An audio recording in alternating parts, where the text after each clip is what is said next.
Hi, this is Jeff Nyquist, and this is another edition of Friends and Enemies. And I am in America. Alex Benesch, my co-host, is in Germany, and we're into this part two of the Cold War, a whole bunch of parts. We're going to try to go into what happened with the wars of decolonialization, the anti-colonial wars, especially France. We're going to be focused on this time because we've got the Algerian War and the beginning of the Vietnam War and how the communist versus the West thing all plays into this. We talked about China last week, so I might begin by talking about the complexities of the relationship between the French, the British, and the Americans. It goes back to the American Revolution, where the Americans are fighting the British, trying to get their independence, and the French came in on the side of the Americans, and they helped us. That was one time the French fleet beat the British fleet, and Lord Cornwallis had to surrender at Yorktown because he was trapped. And so America got its independence, and France and America were these great friends. The American Revolution happened, and America was split on that. You had the Federalists thought that the revolution was too extreme. The Anti-Federalists, a lot of them thought that people like Jefferson, for example, that became the Democratic Party ultimately in America under Jefferson, kind of looked kindly on the French Revolution. And then you had the XYZ affair where America and France almost went to war. And then you had the War of 1812, where essentially we were fighting the British at the same time that Napoleon was fighting the British. And again, we end up against the British, basically fighting the same enemy as the French.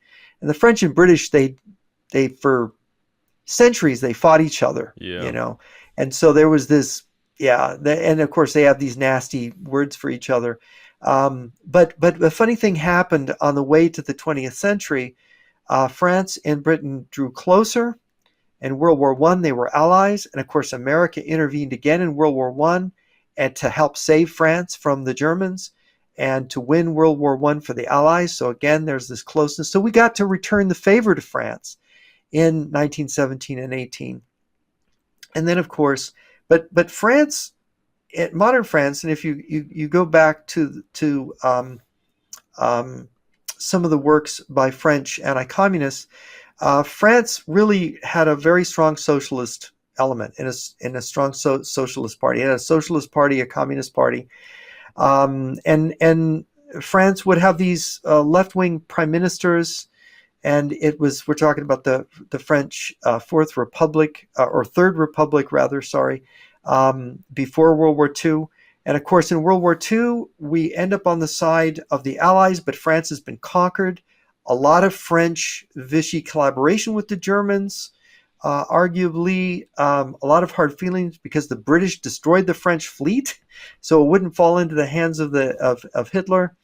And so there was fighting between British forces and French forces in Syria and Madagascar. And then with the British-American invasion of North Africa, there was fighting between British against the French in North Africa. It was very brief fighting, though. And so France was a country that its troops fought on both sides, both against the Allies and against the Nazis in the war.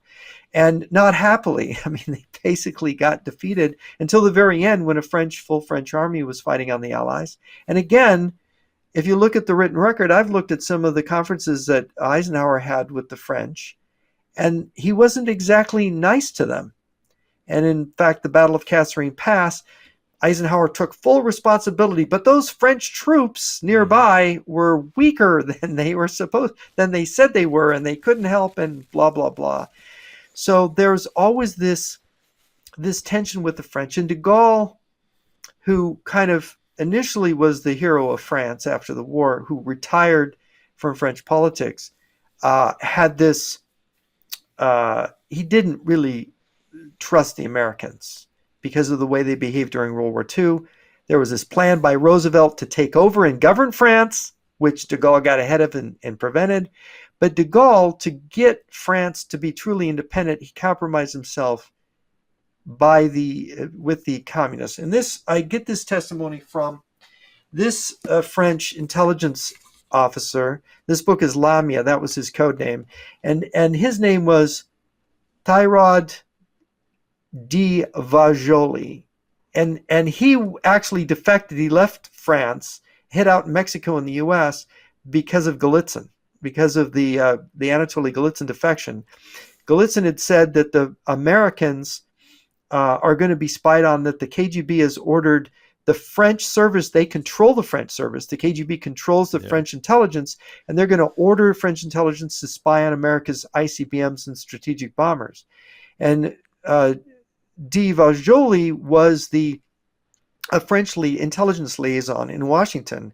And when he was introduced to Gallitzin's testimony by American intelligence officials, he said, well, I haven't gotten that order to spy on you yet. I would never do that. He then got recalled to Paris and was told to spy on the American nuclear program, which caused him to go back to the United States and basically defect. This is basically covered. This part of this is kind of related in the movie Topaz that was directed by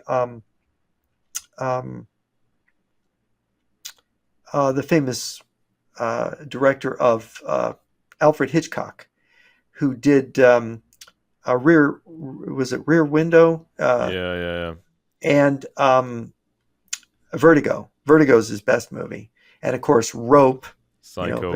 Alfred. He did Psycho. Yeah. So Hitchcock did this movie Topaz, and it was really about Gallitzin's defection, and this French character is made in the movie. So this, and of course, this was very bad for U.S.-French relations. But there were bad things that happened then after the war, because France had a colonial empire, right? They had French Northwest Africa, Morocco, Algeria, and Tunisia, and other sub-Saharan colonies. Then they had French Indochina, which they'd begun to invade in the 1860s.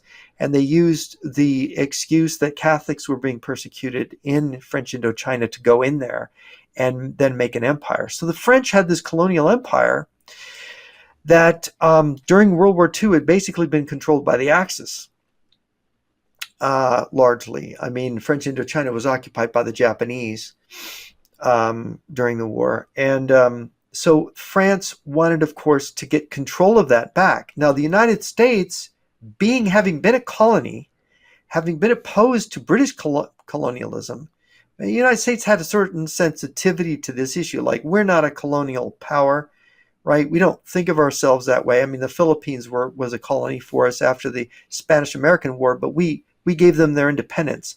I mean, Puerto Rico, we tried to get them to vote to leave, but they won't leave. Puerto Rico wants to remain our one chief colony. They don't want to go because it's a better deal for them. They get all kinds of freebies by being with us. So colonies are not a good thing. But the French had this real colonial empire, and this is where the communists are so ingenious in their strategy. And we're going to see how this strategy unfolds in the use of the tactics the communists use in this long war called the Cold War. These tactics get developed, they get perfected, and they are evil. I mean, we're going to talk about some pretty darn grisly, evil things the communists are doing, and yet the West gets blamed as being the more bloody, more evil, more oppressive side. Yeah. And so go ahead. So what would you comment on this? Well, socialism was always a very dangerous phenomenon in France. I mean, some people argue that, the first big establishment of socialism actually happened in France. Yeah, because when Napoleon was around, the main debate was, should we remain a classic monarchy, or should we have a semi-monarchy like the Brits, or should we have a full republic like the Americans? But there was also this growing problem of people advocating for socialism. So that said, well, get rid of the king, get rid of all the other aristocracy, get rid of a bunch of other things, and not just end the old system, but to prevent any sort of capitalism from emerging. Because that was always the worry of the socialism, which they spread among the general population. This worry that if we have a semi-monarchy or if we have a full republic, it will be controlled by a tiny group of people. So that's bad for the general population. So this was kind of the very simplistic, easy, these catchphrases that were tossed around. Now, of course, you cannot have an overnight change where everybody has, money and everything is happy and everything is peaceful. The world is just too complicated for that. But that was the simplistic message that was tossed around in France.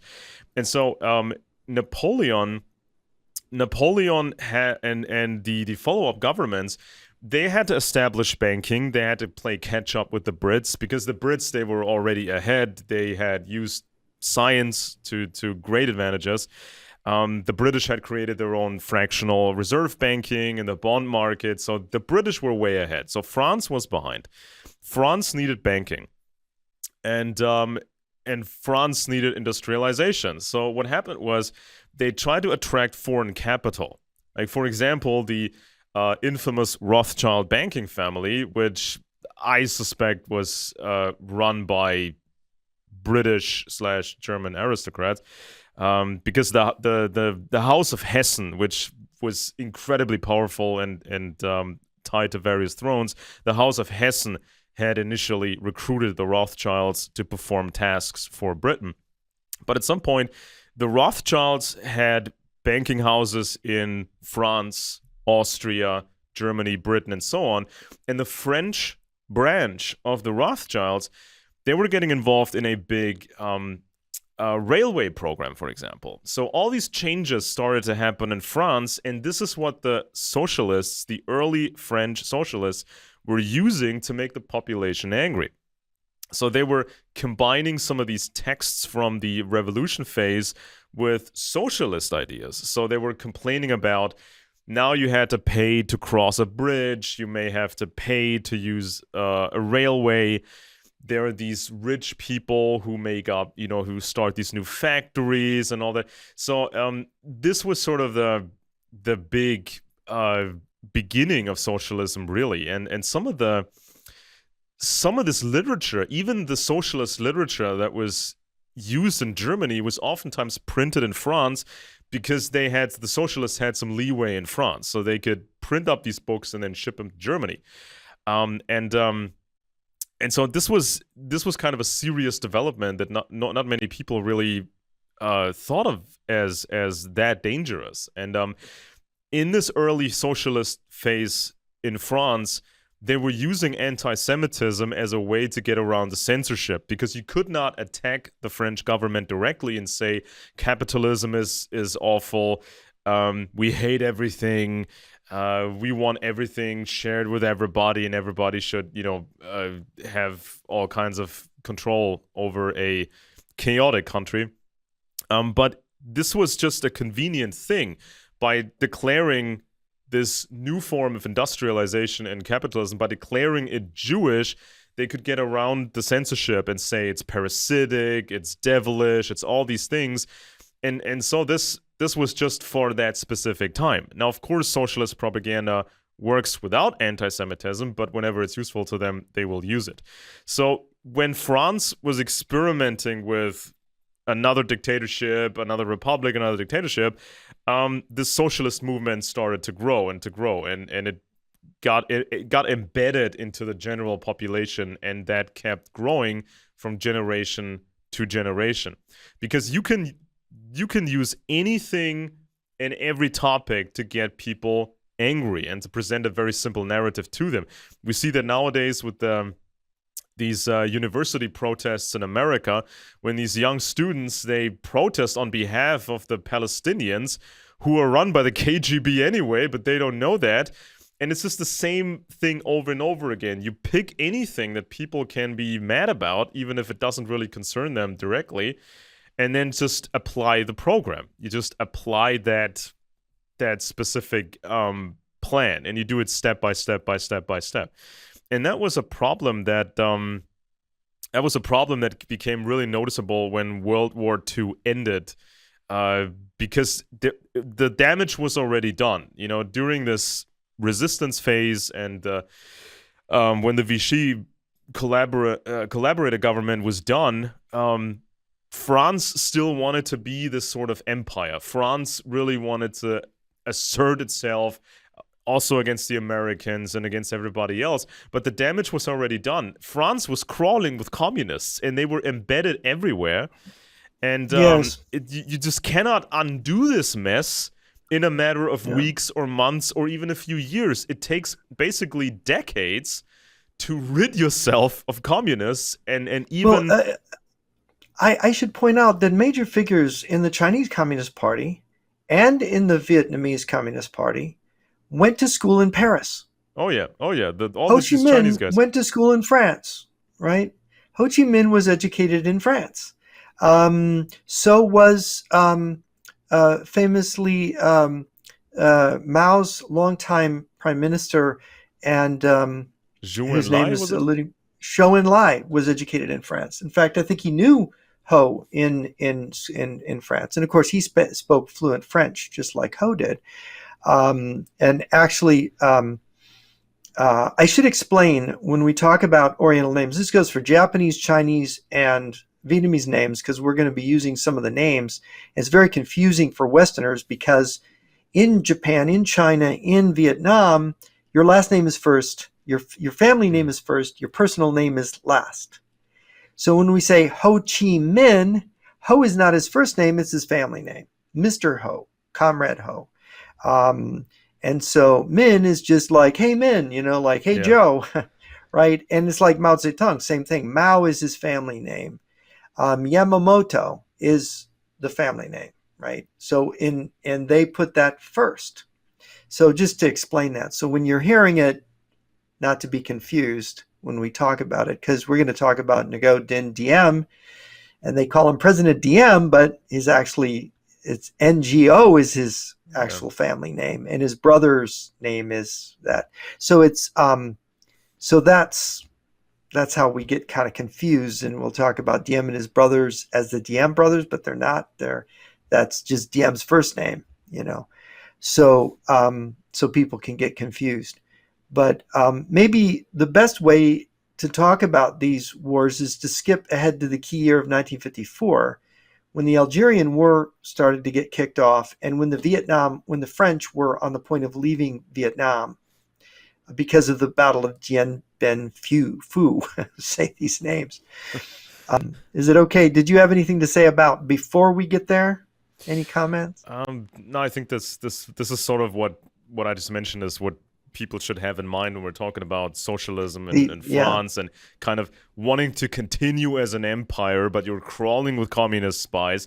The population is not really on board with, necessarily with a continuation of the old ways because of all that communist propaganda. So by trying to regain some of that centralization and power, you're also empowering these communist agents, and that can mess up the whole thing. And by the way, I should mention what de Vojoli says about de Gaulle in there is very disappointing. He saw de Gaulle as his hero, but then he realized de Gaulle, to achieve the things he wanted to achieve for France at the end of World War II, compromised himself with the communists.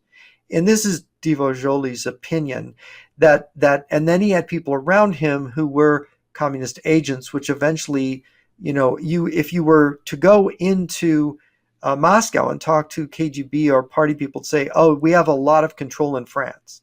I mean, they don't 100% control it, but they have a lot of control. And so at the same time, the Russians are supporting these movements in North Africa, both in Tunisia, Algeria, and Morocco, and in Vietnam and Indochina to revolt against the French Empire. And the communists want to look good, so they're enemies of imperialism, right? Yeah. Even though communism is a kind of imperialism of its own, they want to posture this. So what's happened is now up to 1954, there hasn't been much going on in Algeria. You got basically in Algeria, you've got nearly 1 million Frenchmen living there, 900,000 Frenchmen. They considered in 1938 Algeria became part of France. It wasn't even considered a colony anymore because so many French lived there. Now, Tunisia and Morocco were still colonies, but Algeria was basically France. And the cities, like Algiers, was 60% European. It was a 60% European city, right? And so we have to understand this model for what happened in Algeria. The Russians would like it to happen all over Europe, for all of Europe to become Algeria, right? Which is what this Muslim immigration. Oh, this is a great thing, the Russians think, because then we can destroy the West.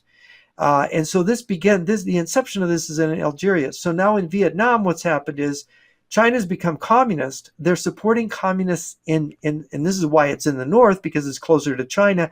They're basically arming communists in the north. Those communists are fighting the French. They're trying to get independence. And of course, this battle develops around. Now, there's 175,000 French troops in Vietnam, in French Indochina, holding it down. And there's 10,000 of them are trapped in this place, this fortress called Dien Bien Phu, which is stupidly made on low ground, surrounded by high ground, so that the commanding heights are controlled by the communist armies around it. Don't move. We have surrounded you. You surrounded us. Wait, we had ourselves surrounded. Now the Americans, under Eisenhower, and we should just mention the Suez Crisis, which is going to happen in 56. We should not forget that, because the French also and the English get insulted by us in that crisis because we try to tilt towards the Egyptians, right? So anyway, what happens is, of course, and America's trying to have a good relationship with the Arabs, and we're not for colonialism. So the Americans, they've been kind of helping the French behind the scenes in fighting the communists in French Indochina. And of course, Ho Chi Minh pretends to be an agrarian reformer to get American help, because they know that we're kind of stupid and but we weren't stupid in this case. We realized Ho Chi Minh really is a communist. We shouldn't support him against the French. The French are our allies. But when the French were getting sick of the war in 54, and Dien Bien Phu was not a decisive defeat. It was 10,000 French soldiers surrendering out of 175,000. It's not decisive. The French could have fought and done crushing things, especially with our help. But Washington said to the French, we will help you maximally. We'll even use air power if you give Vietnam, Cambodia, Laos their independence.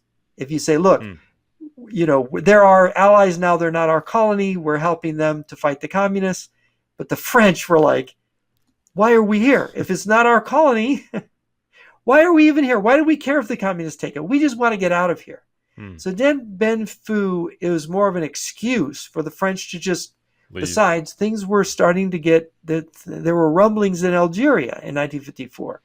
So this is Battle of Dien Bien Phu, I think is March it ended on May 7th, 1954. So this is when the French basically just this Geneva process, and the French didn't invite the Americans to participate, or the South Vietnamese to participate in this. They just willy-nilly sat down with the communists and said, all right, you can have the country north of the 17th parallel, right? That became the DMZ. That was like splitting North and South Korea, right? Yeah, okay, everything north of the 17th parallel, well, you can have it. We're getting out. And of course, this abandoned Laos, Cambodia, and South Vietnam to their own devices. And South Vietnam, they had Bao Dai was the emperor.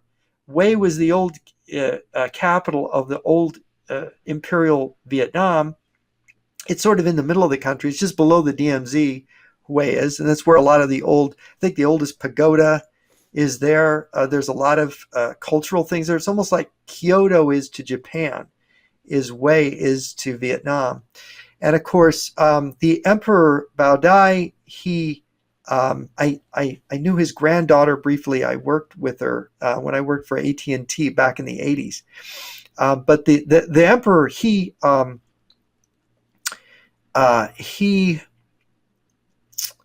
appointed Ngo Dinh Diem to be president of the country of South Vietnam, and Diem was a brilliant, educated in classics. He was a Confucian scholar. I think he was. They would refer to him as a Mandarin, highly educated person, and he was Catholic. He was actually Catholic. His family was Catholic. But in Vietnam, that didn't matter. Vietnam, they had Buddhists. Stupid Americans thought Vietnam was a Buddhist country. It's majority Confucian country. The Buddhists and the Catholics are religious minorities. There's other ancestor worship. There's all kinds of cults and there's Muslims in Vietnam. believe it or not, and Protestants as well. So it's and there's a real religious tolerance in Vietnam. This is going to become important. And what the communists try to do, the communists try to use the multiplicity of religions as a way to take over the whole of Southeast Asia. And I'll explain how that works. But what's really important in Vietnam is the Ho Chi Minh, of course, then gets the North in 1954 after these Geneva conference. And Ho Chi Minh begins his communist land reform, redistribution of wealth, right? And of course, what is he doing is collectivized farming. He's dispossessing hundreds of thousands, if not millions of peasants of their land. And so what are they doing? They're voting with their feet. They're leaving the North. Right. And they're going south. And there's these huge numbers of refugees going, we can't live under communism. He's a monster. And of course, they're committing atrocities. The communists are murdering people who won't go along with them. So North Vietnam is this tyranny, and violence, ruthless violence is being used on people. And they're basically, the communists are colonizing, the major Buddhist organization becomes a communist front. Likewise, with all the other organizations in the country, the communists just colonize everything. And then what do? Like in Tibet, yeah. Like in Tibet, which was invaded by Mao in, what was it, 1959, 58? I don't remember, but they also invaded earlier on, too. There were multiple invasions. There was a decent bit of cinema maybe 20 years ago, the movie 7 Years in Tibet. This was Brad Pitt playing a German, what was it called, a mountaineer or a climber? I think he was an archaeologist, wasn't he? Wasn't he a climber of some sort? He was. Yeah, he was a climber too. Yeah, I think he was a scientist.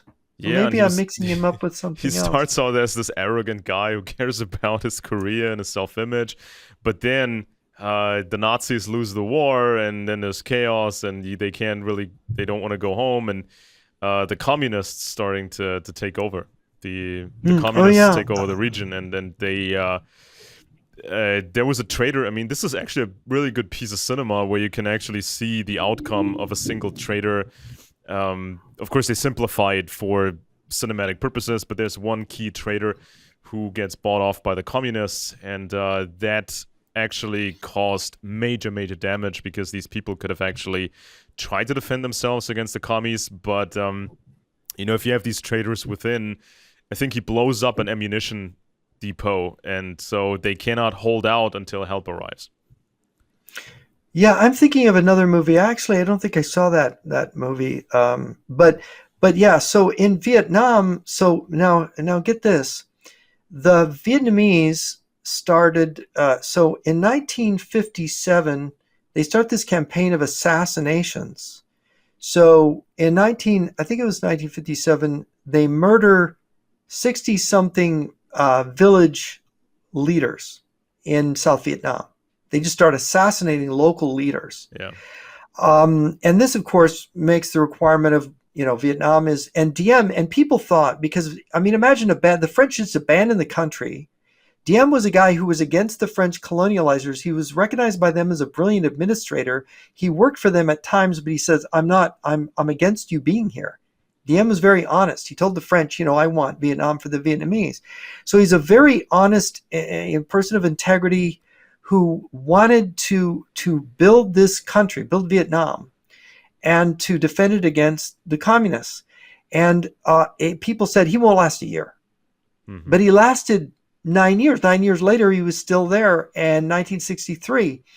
But what the communists did, they started stepping up the violence. So when this violence began, now this relates to what the Chinese are doing to America, infiltrating America with their soldiers, which we're getting reports from. I've heard from Mr. Wang of Luda Media this is going on. This is what they did, the North did to the South.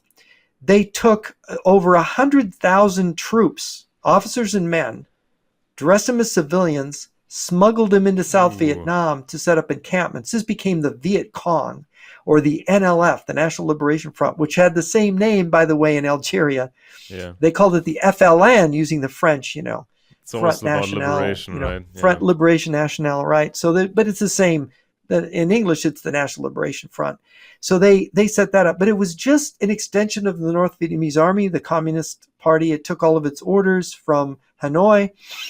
And so they were building these armies secretly hunkered down in the South. And these armies started. So then between 1957 and 69, this is what began as assassinations of village elders and leaders became the assassination of nurses, doctors, teachers, administrators at all levels. And they didn't, because the cities had good security, police, and army. It was the outlying villages. It was the outlying rural areas that didn't have the protection of the army that the communists were. There was this reign of terror where the communists were just murdering people wholesale. You are not a communist. You're in charge of a village. We're going to kill you. And you're a leader. Kill all their leaders so it can't succeed, because Diem was so successful in knitting the country together, creating an administrative system, a justice system, everything for Vietnam. It was succeeding so well, the communists were upset, because if this set in, South Vietnam would be a successful Western style, Asian country. So why did this tension happen between Diem and the U.S. administration at some point? That was this is the way they do it. And it goes to the fact of our addiction to television had set in by 1963. They realized Buddhism, well, let's make a religious war out of the fact Diem was a Catholic. And so a lot of the people around him were Catholics, naturally. And so let's make an issue out of this, even though nobody cared. Diem, when he was a provincial head, he worked with Confucianists and Buddhists, and they all loved him. He was just this benevolent guy who helped people. Right. As a leader. He was really good at that. Now, he was in the Asian set. They're not liberal Democrats in Asia, not in Japan or China, or they've got their own traditions, which there's discipline in their strictness, and they have rules. So the communists started infiltrating the Buddhists, and they were using the main pagoda in Hue, and they were getting their agents in. Their chief agent, and this is Margaret Higgins believed this because she interviewed him, and he basically admitted it to her. And she said that he was doing all these things on purpose. And she said, "What if I just write about this and tell people?" He says, "They won't believe you. Go ahead and write it." Mm-hmm. And of course, she said he was right. His name was Thich Tri Quang was his name, and he was one of the chief disciples of the leading communist Buddhist in the North. And his brother was the head of subversion of the South for the North Vietnamese Communist Party. So his brother was in charge of subverting South Vietnam. He was a disciple of the head communist Buddhist in the North. And so he had gotten into this main pagoda in Hue, and he was indoctrinating. And this is what he was telling everybody, what he was telling the Buddhists in South Vietnam. Diem is a Catholic. He's persecuting all the Buddhists. They're murdering Buddhists, and they would make up stories. There's a massacre of Buddhists in this village, and this one here, and this one there. And these Buddhists, these poor Buddhists, and Buddhism in Vietnam is different than Buddhism like in Japan, which was kind of militant and associated with the samurai and so on. The Buddhists really were pacifistic. They didn't believe in violence. But this so upset, this idea that this Catholic president was persecuting Buddhists, the communists duped so many Buddhists, monks and Buddhists, that they started a riot in Hue, a giant riot where 8 people were killed. And then they wanted the heads of the police that were involved in putting down the riot. And this was then proof given to the world. And so this was the event. This was in July of 1963. And of course, President Kennedy is there watching the TV like the rest of Americans. This was on American television. This Buddhist, in Hue, this 78-year-old guy, he got gasoline. A group of monks stood around him. They poured gasoline on him, and he tried to light himself with a lighter, but it wouldn't work. So somebody threw a match on him, and he burned. And they got it on video. And this guy slowly, and of course he was doped up. They had given him some kind of drugs. This is what witnesses said, so he wouldn't feel the pain. Right? They probably gave him a bunch of morphine or heroin or something. So he and it was horrific, right? And of course, what is the reaction of President Kennedy and all the people especially the State Department was the lead on this. U.S. State Department was, Diem is evil. Because this nice Buddhist just burned himself to death. Diem has to be oppressing Buddhists. Right. Because otherwise the Buddhists wouldn't do this. right? It never occurred to them, and this is what Margaret Higgins said, who wrote this fantastic book. Margaret Higgins was perhaps one of our best journalists. She'd been a war correspondent she was the first woman to win a Pulitzer Prize for being a war correspondent, or a foreign correspondent, rather. Our Vietnam Nightmare, this book she wrote, it was about the events of 1963, which really caused everything to spiral out of control in Vietnam. Um, she she was brilliant. She was very attractive, but she was very aggressive, and she could get interviews with anybody. She could talk to Bobby Kennedy, the president, President Diem. She could get in to see anybody, and she really was Johnny on the spot. In fact, in the Korean War, they said, "Oh, you can't have a woman correspondent at the front line," and General Douglas MacArthur said, "Oh no, this woman gets to be a war correspondent." Right? That's how charismatic she was. That's how brilliant she was. She was born in Hong Kong, and she actually spent time in Vietnam when she was a very little girl, but she was raised her family moved to Oakland, and she went to Berkeley and ultimately went to Columbia University. And so she was a White House correspondent, which when she was in Vietnam, they thought that meant she was coming from the White House. She was representing President Kennedy. And this helped her to get interviews with some of these. She got an interview with Thich Tree Quang, that subversive Machiavellian Buddhist monk who was a communist agent. So it's an incredible story that he had basically swindled. He and his comrades had swindled the Buddhist community.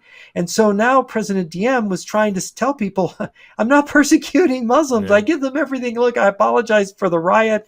This is a communist. But see, the mindset was, if you see it on TV, this burning monk, it doesn't matter what the truth is. And this is what the people in the State Department, many in the Kennedy administration, Dean Russ, the Secretary of State, was kind of neutral on it.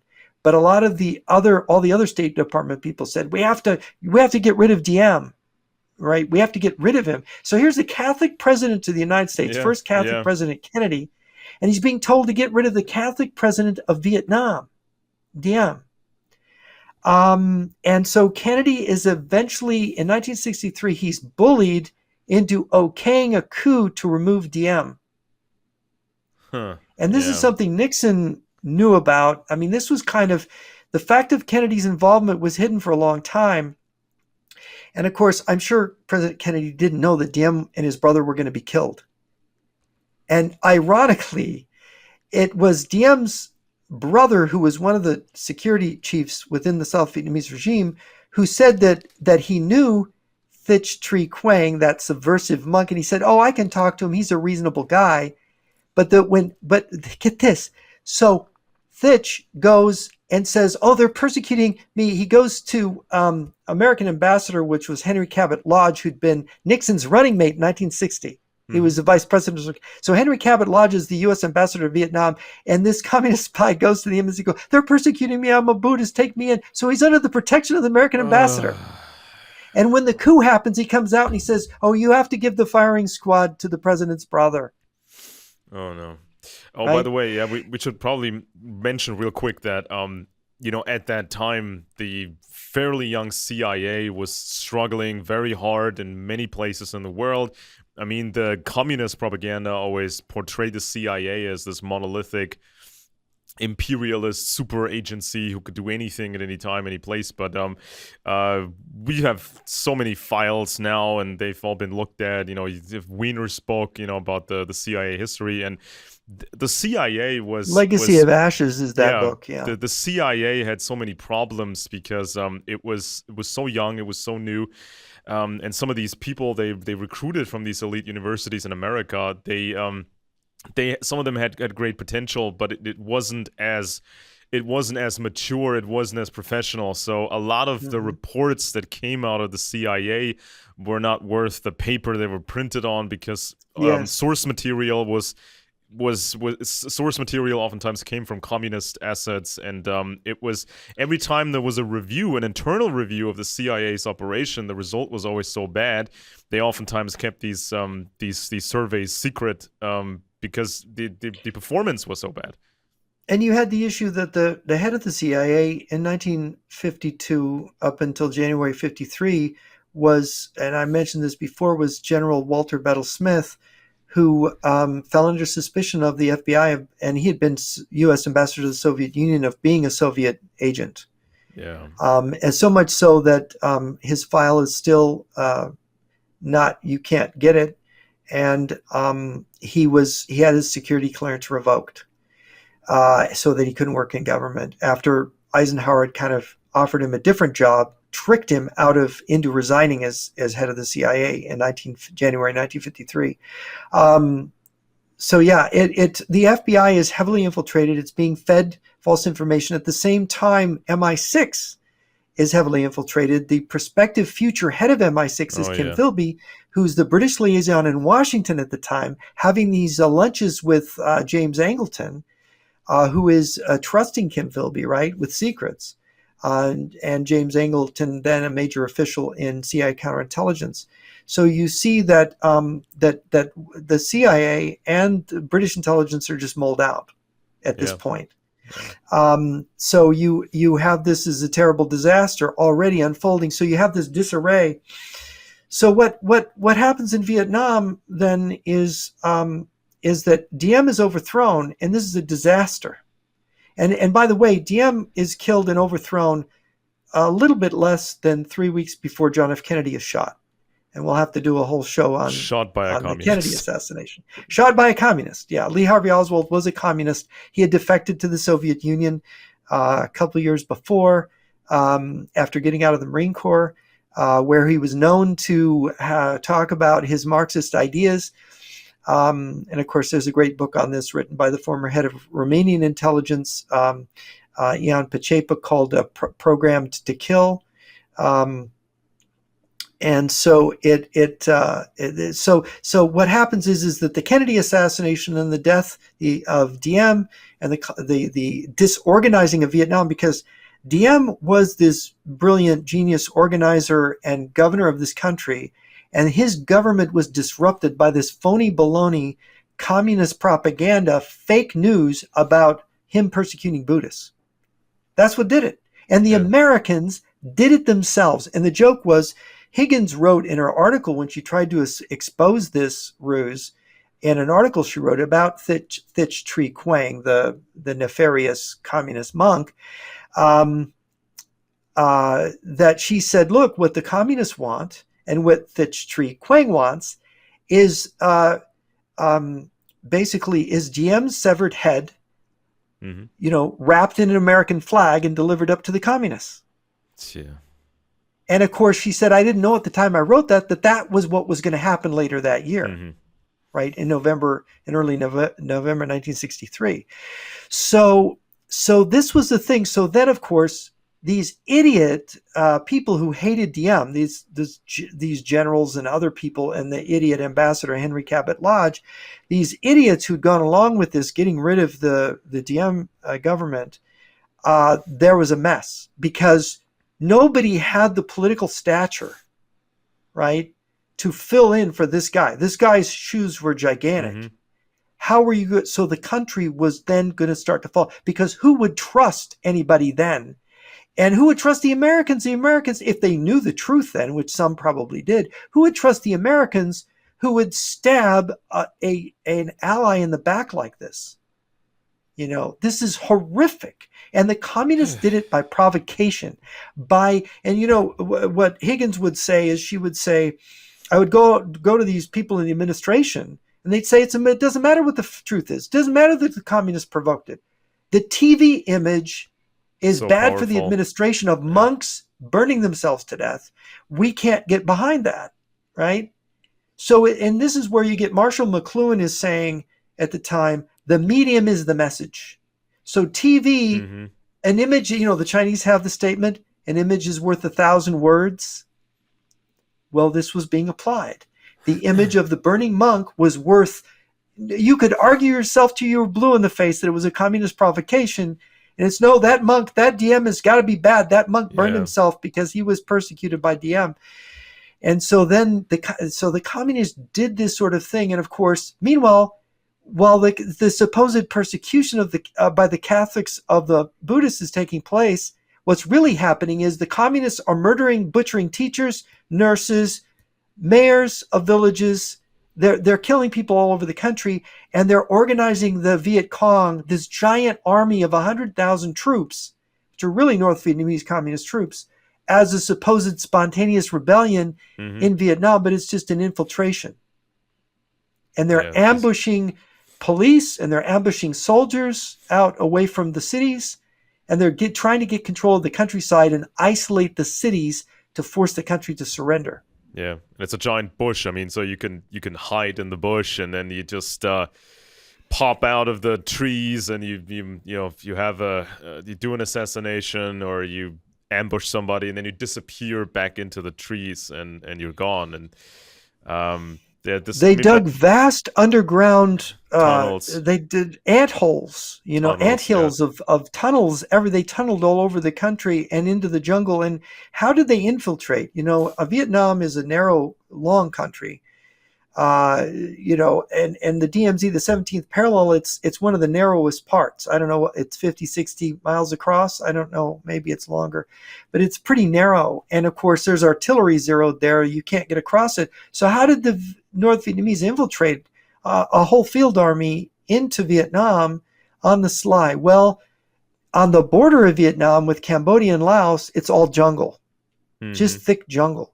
And they cut a trail, they called it the Ho Chi Minh Trail, through Laos down into Cambodia along the whole length of South Vietnam, all the way down to the bottom of the Mekong Delta in the south. And they just infiltrated equipment, troops. They set up arms caches, just like something like Scott Gulbranson's claiming that the Chinese have done for 25 years through Mexico, running what Mr. Wang of Luda Media calls a Ho Chi Minh Trail through Mexico. They're sending he's claiming 2 Chinese field armies are being deployed inside the United States today.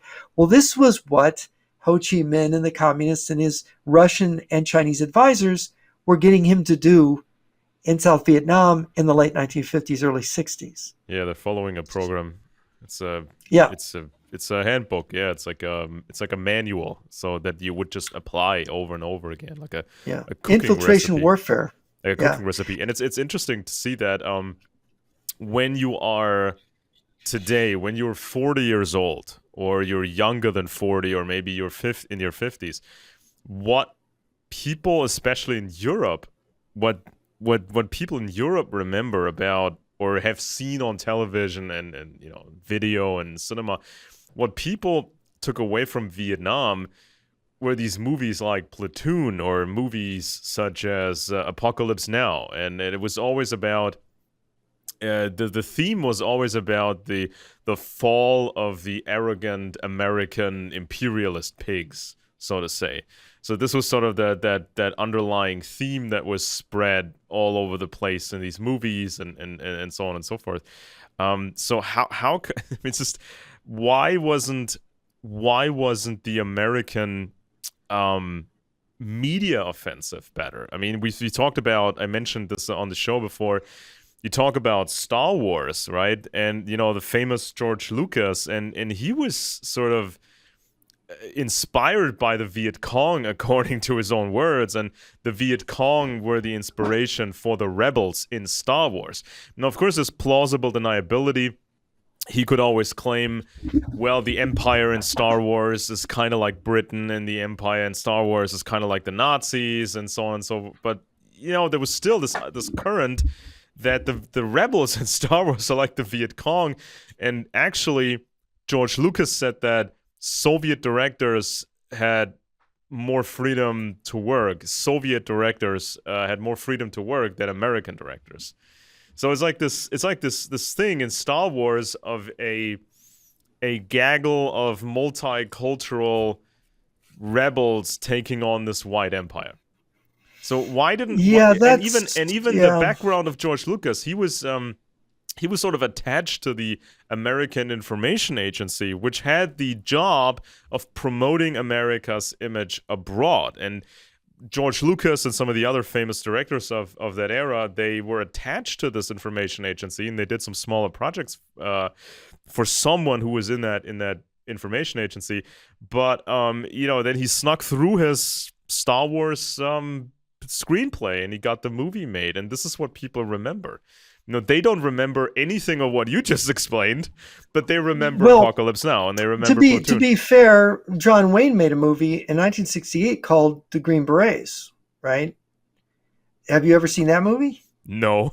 Very anti-communist, showing the American special forces as heroes defending the local people against the atrocities of the Viet Cong.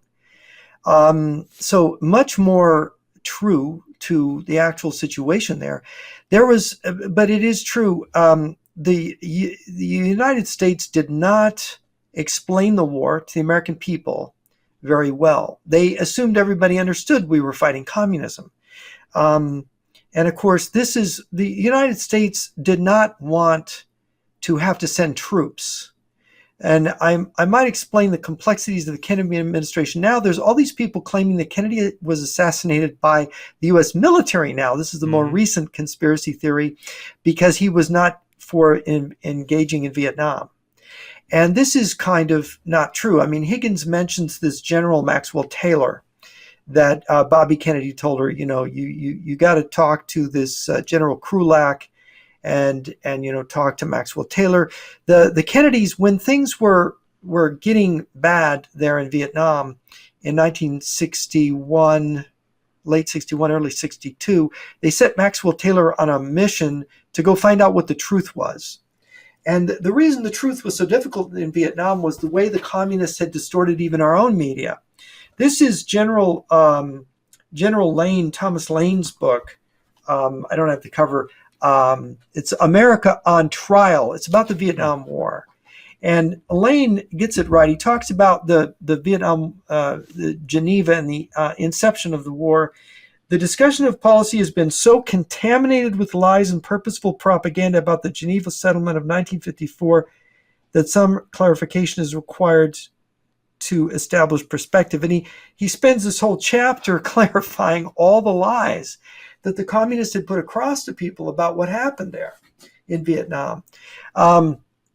And of course, so Maxwell Taylor goes over there to see that, because Diem is telling the Americans, I need your help. They're infiltrating. We don't know how many troops, but they're infiltrating us with soldiers and officers. They're setting up some kind of army inside our country. And we need special assistance. We need our army to be strengthened because their army wasn't, imagine that there's 100,000 soldiers pouring into your country dressed as civilians, infiltrating through the jungles on your flanks. And the Americans at first, most of the first year of the Kennedy administration, they were like, oh, he just wants money from us, forget about it. But when Maxwell Taylor went over there, they saw the realities on the ground, and that's when they created Material Assistance Command Vietnam. 1962, I think it was created in February 1962. I'm trying to remember exactly. I think it was February. And the Material Assistance Command Vietnam was the entity under which it was like SHAEF, right, in Europe, Supreme Headquarters Allied. It became the American or Allied Expeditionary Forces, where not only American troops, but Australian and Republic of Korea troops. People don't realize there were South Korean troops in Vietnam as well, were in the country, trying to help to stabilize it, to try to restrict the movement of these infiltration tactics. And of course, Taylor said, yeah, it's serious. We have to do something. And of course, pour additional material in there. And of course, when Diem fell apart, they realized that now American air power and American troops were going to become necessary. So by 1965, you have the Tonkin Gulf incident, which the left makes all kinds of a big deal about it being phony. And the truthers, yeah, that was always the thing when you look at conspiracy movement, these activists, and they made a big deal of the Gulf of Tonkin incident, but according to them, of course, this was done by the grand Jewish conspiracy and the Elders of Zion. But that doesn't even make that doesn't even make sense in terms of that conspiracy narrative, because why would this grand Jewish globalist communist whatever conspiracy, why would they create an incident to fight communism. I mean, that doesn't even make sense within that false frame of what the conspiracy guys believe. But it was simply something that made America look bad or the government look bad, so that's what was used.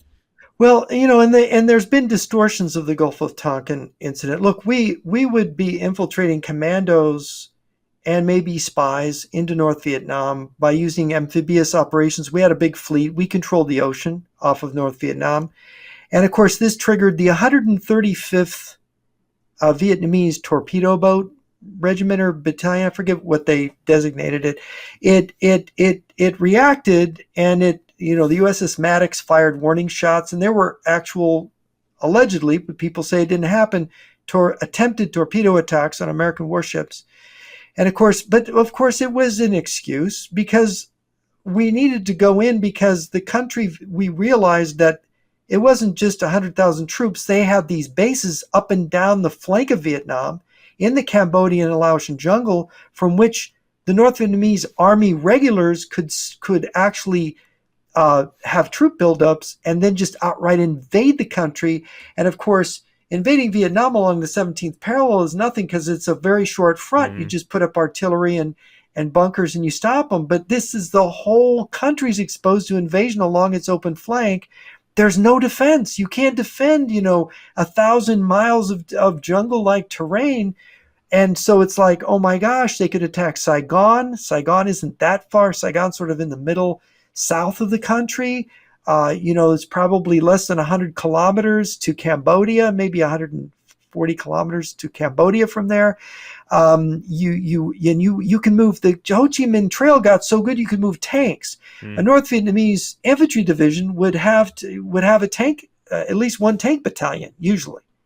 So there wasn't just infantry. There were heavy weapons in these North Vietnamese divisions, and they had howitzers, and the lighter Viet Cong stuff couldn't because they were already infiltrated. They had to infiltrate in and get into the Central Highlands and the Mekong Delta. That's where they mostly operated, was where they had more covering terrain in these places where there was more mountainous, more hills, more cover, more jungle. But this was, and so of course, we started sending troops in 1965, American ground forces. Now, probably we overdid it.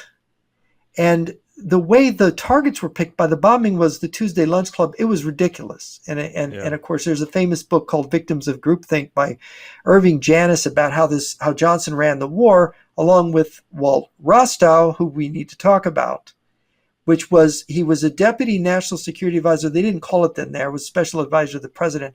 But he was basically deputy national security advisor to Kennedy and then national security advisor to Johnson. And Johnson once said he's the second most important person in the White House because he's running our national security policy. And there's a problem with Walt Rostow, which I will mention, which has to do with this book here, The Ordeal of Otto Otepka. Otto Otepka was the head. He was basically the deputy head, but he was really running the security department of the State Department, the security office of the State Department, which was mandated by the U.S. Senate to keep communists out of government, right? So they had these strict rules by the Senate to follow because in 1954, the Senate Security Committee had done these investigations, found these rules. This is when the Republicans controlled the Senate, and they passed all these security laws. They got about 20,000 communists out of the U.S. government. And of course, a very funny thing happened when the Kennedy administration came in. Dean Rusk, the prospective Secretary of State, and Bobby Kennedy, who was going to be the Attorney General, on December 12, 1960, went to see Otepka about Walt Rostow, getting him into the State Department in a sensitive position. And they sat down with Otepka and they said, why can't you have this guy in? He's great. He's an anti-communist. Mm-hmm. I know him. He hangs out with me and Jack, Bobby would say. And so Otepka, who had a great memory, said, oh, I know this guy. He's got a lot of personal friends who are communists, and some of them are KGB agents. Oh, no. His dad was in the same party. His dad was Russian, who left Russia, but he was part of Lenin's party, the Social Democratic Party in 1905. And he continued to be a socialist activist in the United States. And two of his dad's sisters, I think his aunts, were members of the Communist Party USA. And Oh then he noes. worked for, yeah. And so Tepicus said, look, this Walt Rostow, he got into the CIA program, and they had to kick him out because they investigated him, and he said, oh my God, he's got all these communist contacts, we can't have him. Then he tried to worm his way into an Air Force program. The Air Force Office of Intelligence investigated him and had to kick him out. But So he said, there's no... Right. Well, what happened was, yeah, he did, because you see, the White House, and this is true for Nixon and Kissinger, right? If you worked directly for the president, you didn't have to be vetted by those rules than if you worked in the State Department, because originally they wanted Rostow to work in this high level in the State Department. So Kennedy just made him his deputy, special advisor on security, instead, where Kennedy could waive the security rules for Rostow. Now, we don't have any, Otepika would say, we don't have any proof Rostow is a Soviet agent. We don't. There's no ever proof of it. But he's too dangerous. It seems the likelihood is too high. He's dangerous. You can't, the rules are, you can't have somebody with these level of... There's other people. I mean, you can pick somebody who's not that, much of a risk. Right. Oh, absolutely. Look, it's like, not saying he's a communist, he's a security risk. We just can't have it because he might be. This is the profile of someone who might be. Yeah, maybe we should mention real quick for people to understand this. Now, there are different levels of counterintelligence. So at some point, you may collect information and you say, this person is too much of a risk. We don't have anything super solid on current espionage activities, but why take the risk? This is sort of why this system was created of security clearances and just deciding. And you cannot, if you want to join the CIA or you start out at the CIA, they can kick you out at any moment, and you do not have the option to sue the government and sue your way back in. Now, if somebody tosses you out of a government program because of your religion or your skin color, then you have legal options. But if they consider you not good enough in terms of security, if they don't trust you enough, that's their choice. So that's kind of the first level. Why would you pick someone if you have other people who are less of a risk? Then the next thing is, you actually can find out that somebody is a foreign spy, but you cannot really convict him of much in a court of law.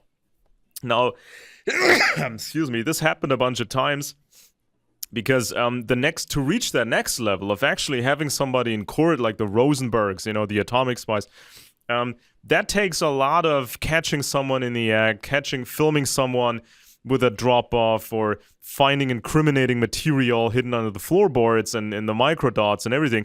So there are these different levels. I mean, if you can, convict someone in a court, that's of course the best possible thing, but oftentimes you just kind of can tell somebody's a spy, and sometimes you can assume somebody is just too much of a risk. So, because sometimes people, I see that so many times, when you talk about a specific individual and you voice all your suspicions and you voice all the background info you have gathered, some people will just reply, well, it's either black and white. Either you have perfect proof this guy is a spy, or you don't have that perfect proof. And if you don't have the perfect proof, we should just work with that person. And this doesn't make any sense. Yeah, we should let him have all the secrets, right? If we don't have perfect proof he's a Soviet agent, let him see all the secrets. That's not how intelligence works. Not at all. I mean, just to mention that. Well, it shouldn't work that way. And here's the thing, where the Kennedy administration is this anti-communist liberal group of liberals, ostensibly. And like every administration, there's communist spies there somewhere. They're going to get in, right? And of course, it's like finding Waldo. Which one is the communist agent? Because they're there, right? You know that somebody's been blackmailed, or somebody's been compromised. Sometimes you need the haystack to find the needle.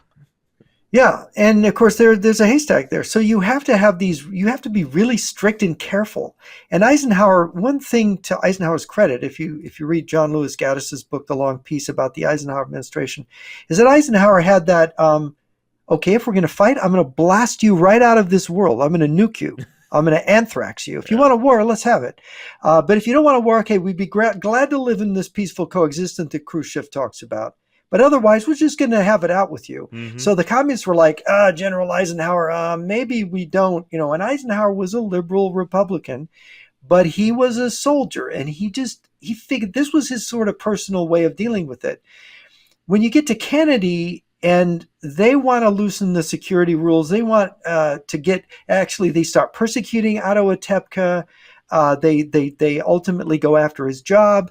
But what happens is that they stumble so badly fighting the communists, both in Cuba, as we will see, and we haven't got to Cuba yet, both in Cuba, in Vietnam, in Laos. The Kennedy administration basically is stumbling all over the place. Berlin, they stood up to Khrushchev in Berlin, but there's this problem that the liberals, because the liberals kind of, it's kind of icky to fight and look at the burning monks, and this is all kind of icky. We're going to be the nice anti-communists. We're not going to threaten nuclear war like Ike did. And besides, and so Ike was more like following FDR, speak softly and carry a big stick. And of course, under Eisenhower, it was, they didn't have mutual assured destruction. They had massive retaliation. It was called, it was just massive. We're just going to massively destroy you. And it doesn't, even if you annoy us, we might just massively destroy you. But you had Robert Strange McNamara as Secretary of Defense coming up with mutual assured destruction, MAD, right? And of course, it was ridiculous. Nuclear weapons are meant to be used not to smash, exchange, destroying each other's cities. They're meant to win a war by destroying the enemy's armies, military bases, nuclear storage facilities, and missile silos, and so on. And so it was they weren't the brilliant people around JFK weren't so brilliant. Yeah. In fact, they would have stumbled directly into a nuclear war in Cuba if it hadn't been that Kennedy separated himself from all these advisors who wanted to invade Cuba, not knowing there was 50,000 Soviet troops there armed with tactical nuclear weapons already in Cuba. Yeah. See, before they brought the nukes, they brought an army. Khrushchev had smuggled an army into Cuba. And so they found out later that if they'd gone in, that Soviet commander had the free use of nuclear weapons without asking permission from Moscow. Oh, no. So if we dropped the 82nd and the 101st Airborne on Cuba, they would have been slaughtered. Wow. And they would have started use of nuclear weapons, probably. So it was a good thing that Kennedy did talk to Eisenhower, by the way. Maybe he got some good advice. I've got the tapes of the Eisenhower-Kennedy talks during the Cuban Missile Crisis.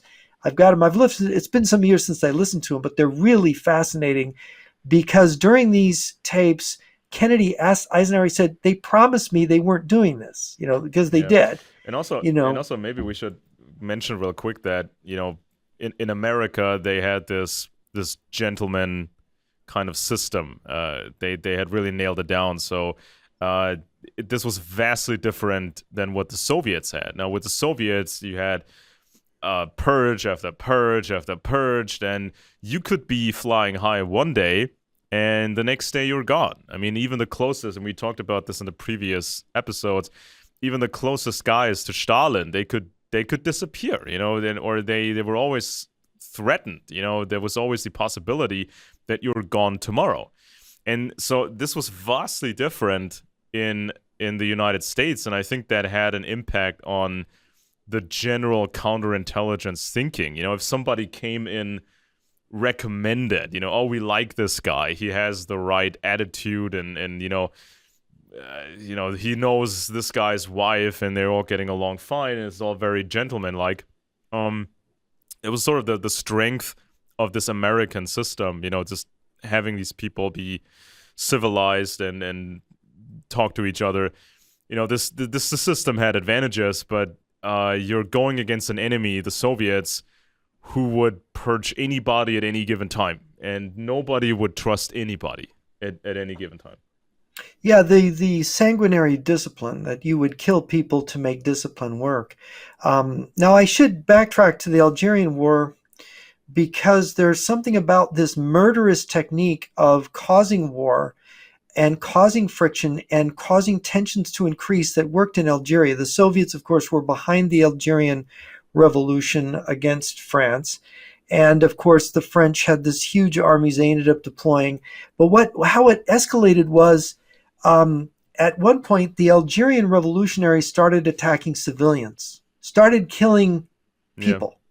49 here, 60 there, 30 there. And of course, what happens when you start murdering civilians? So you have this division in Algeria. You have the French, the Europeans in Algeria. You have the Muslims, and you have a division. And the French say, "Look, this is France. These Muslims can become part of us, or they can keep their ways and live, And there's a real religious racial divide in Algeria. So how do you turn this divide into something that? And the French thought, well, we'll just police it and we'll just make sure that they don't take over and we protect people. Well, once the Algerian revolutionaries start killing French civilians, and it's the French civilians are encouraged, of course, to arm themselves, to defend themselves. But now there's posses of French civilians going out and doing reprisals on the Muslims, killing innocent Muslims.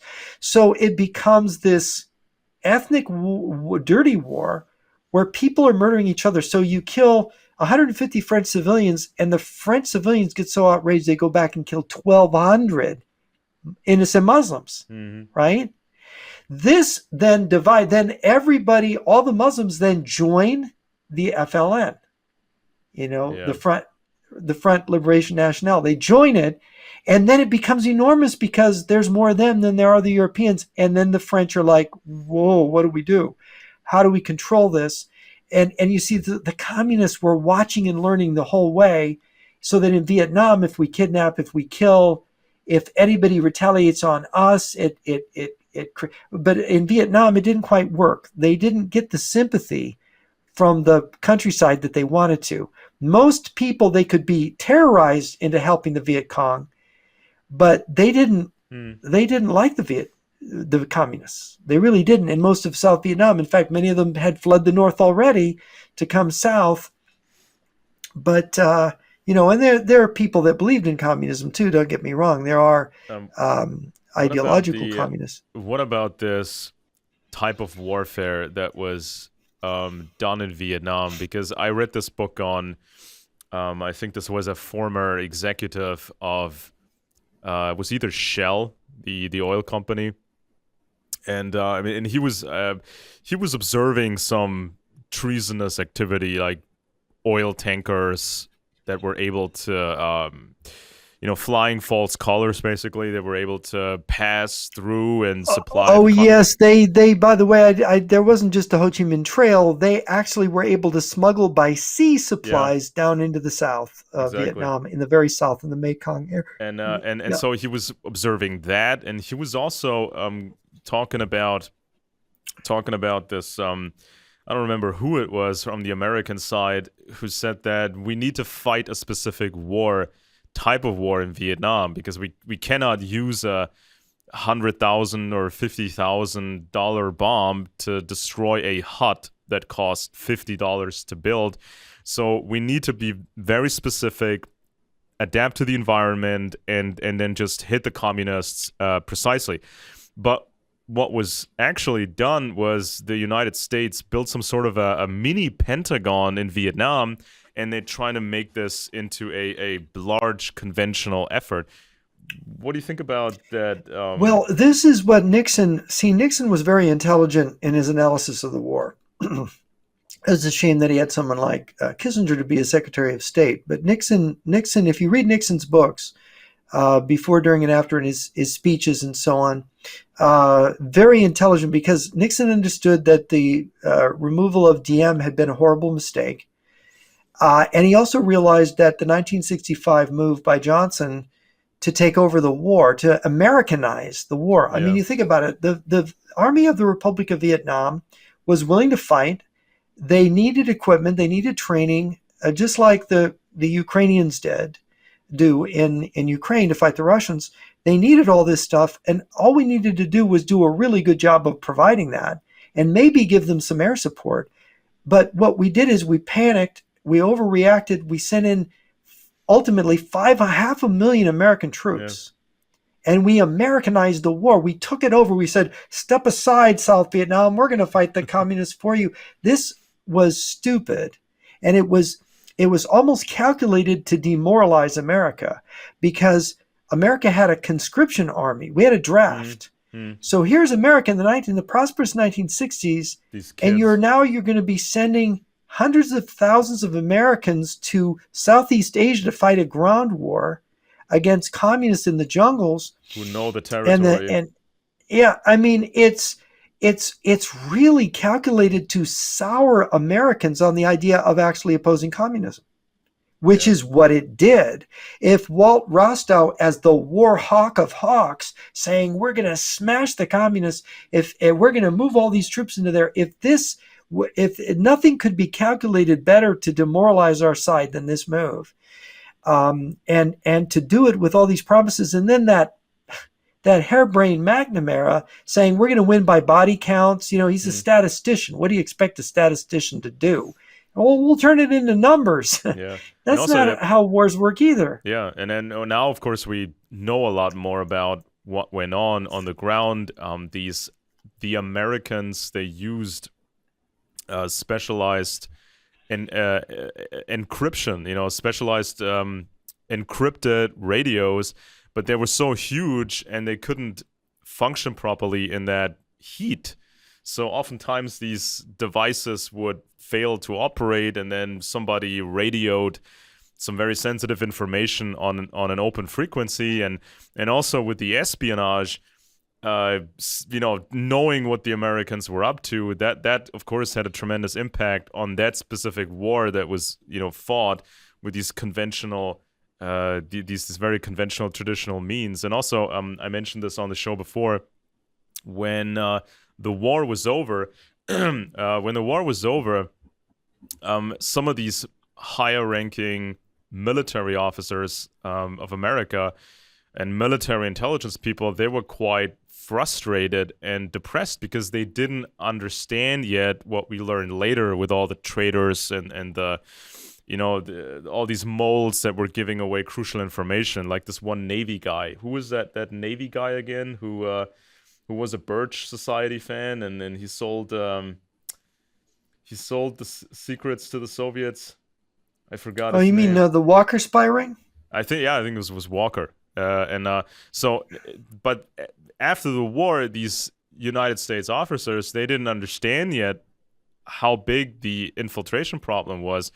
And one of the guys that I actually got to meet was, the later General Albert Stubblebine. And he was so depressed. And interestingly enough, he then got into some esoteric circles among the military, and they were doing things like using psychedelics to treat people with depression, and maybe General Stubblebine had been introduced to psychedelics.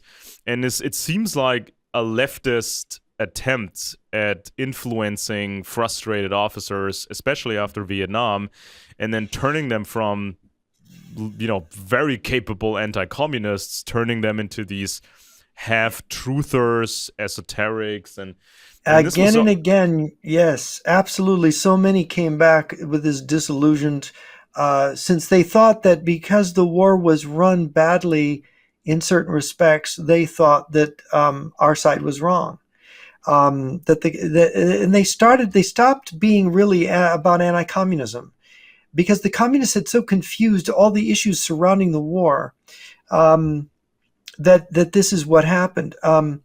I should explain, too, that the use of drugs, narcotics, already a Friendship of Nations operation, which was to use drugs to undermine the United States, had been adopted in 1960. And of course, heroin was being used in Vietnam. It was being brought into the South. And all of America's intelligence, Army intelligence, Air Force intelligence, Marine Corps intelligence, Navy intelligence, was telling its people, stay away from drug trafficking, drug traffickers. The communists are trying to use this to double you, to compromise you, to turn you into a double agent.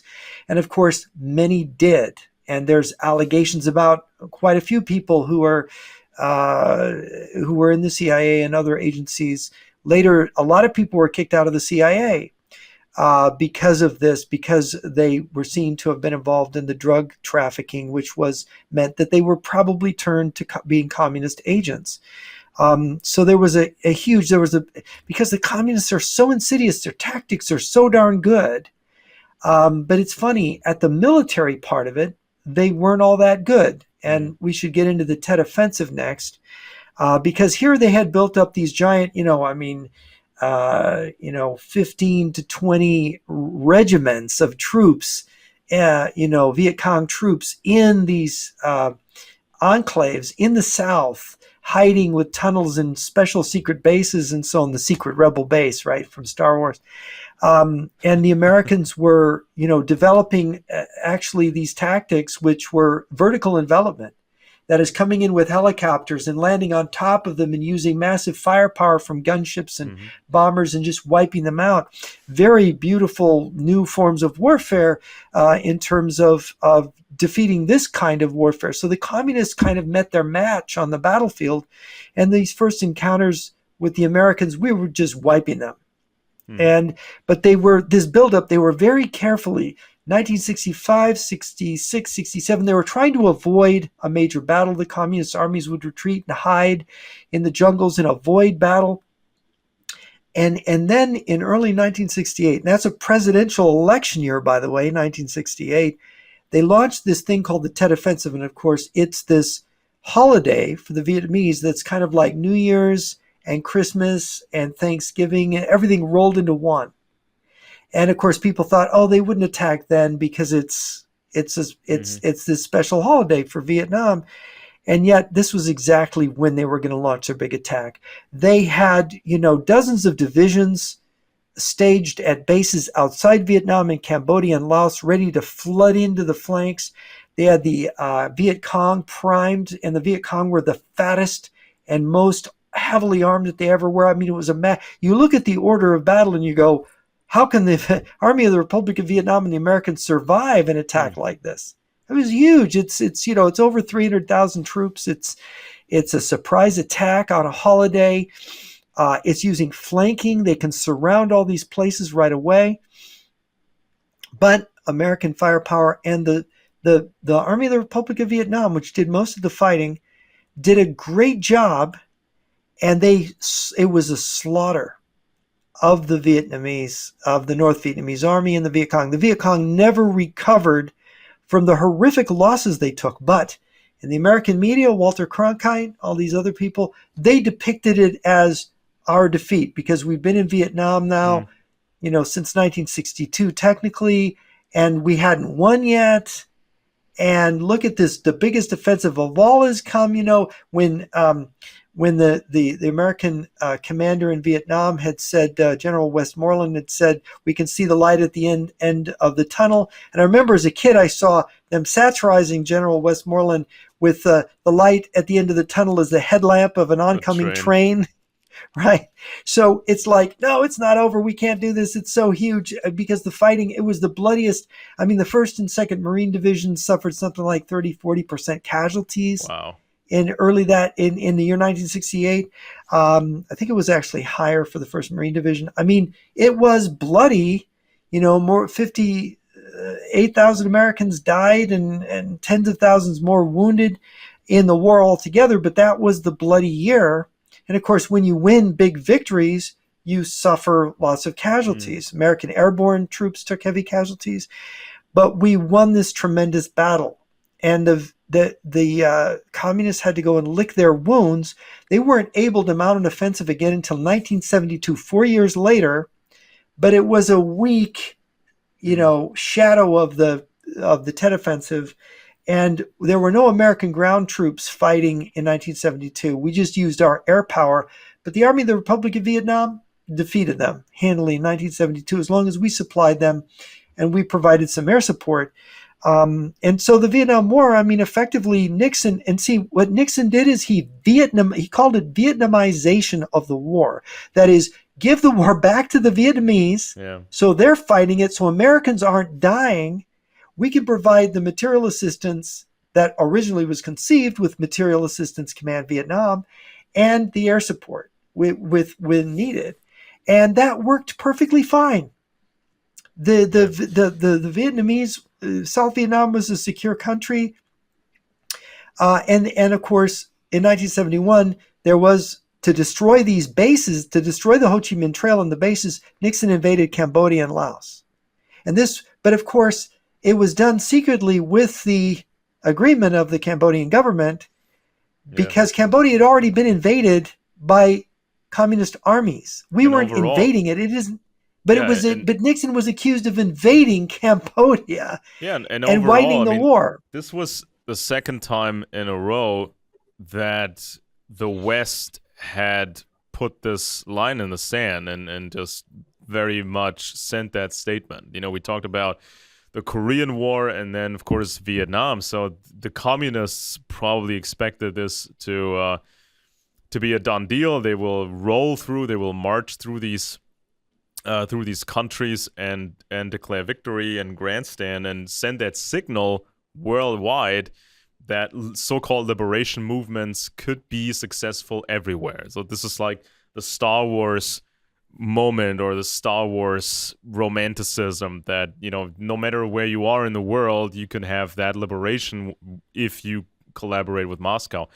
And so in terms of that, and also the overall American military budgets and the advancement of NATO and all of that sent a pretty strong signal. So we're not gonna just watch these things unfold. We're just gonna have this show of force, and I think that in terms of that, specific goals actually had been achieved.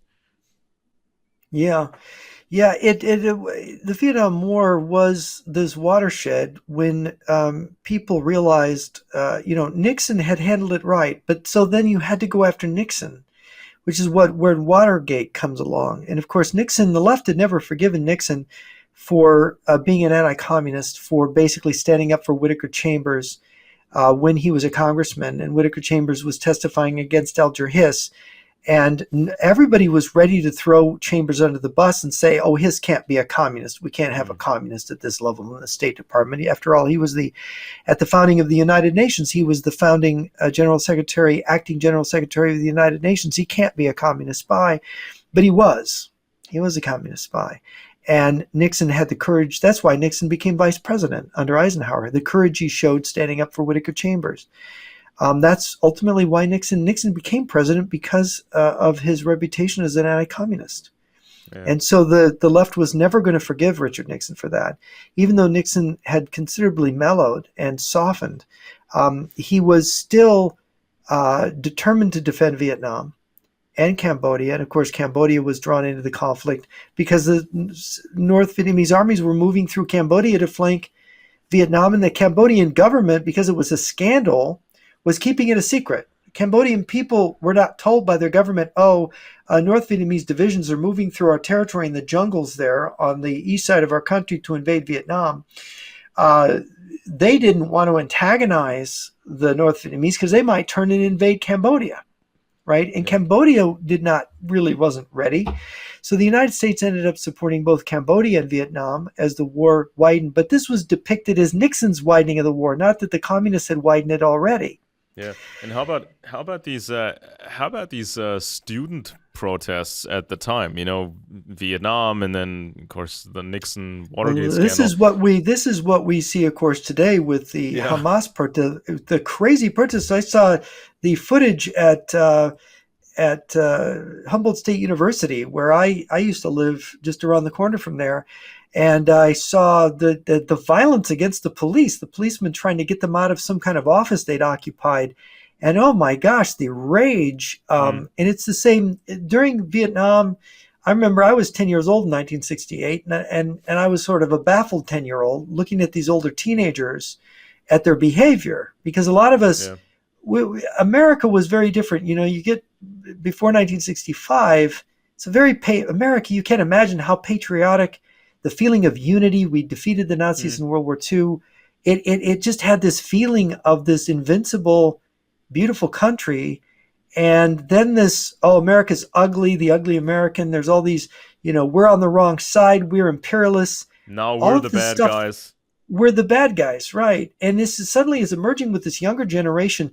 This generation, by the way, that was born after the war, the baby boomers, born after the war, living, in this Peace, please. paradise, really, this economic paradise. Their upbringing with TV and all the toys you could want, right? Afford houses and cars And and nice vacations. houses, and yeah, I mean, it was America was this paradise, right? Compared to any country, I mean, the standard of living shot through the roof, especially in the 1960s.